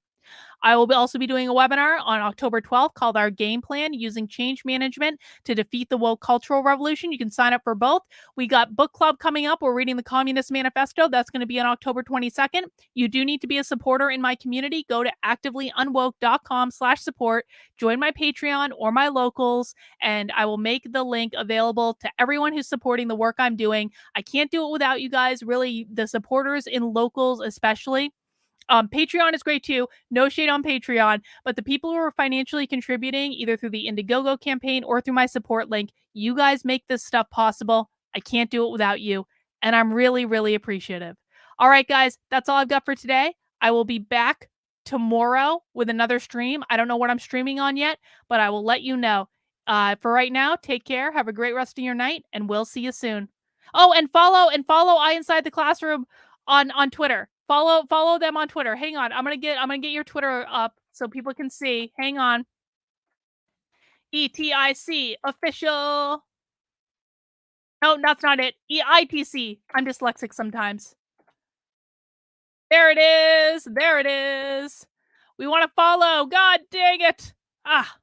We want to follow I Inside the Classroom on Twitter at EITC_official. So make sure you follow them. Thank you for spending some time with us. Welcome to the Unwoke Army, I Inside the Classroom. We're going to be in touch. But guys, have a great rest of your day.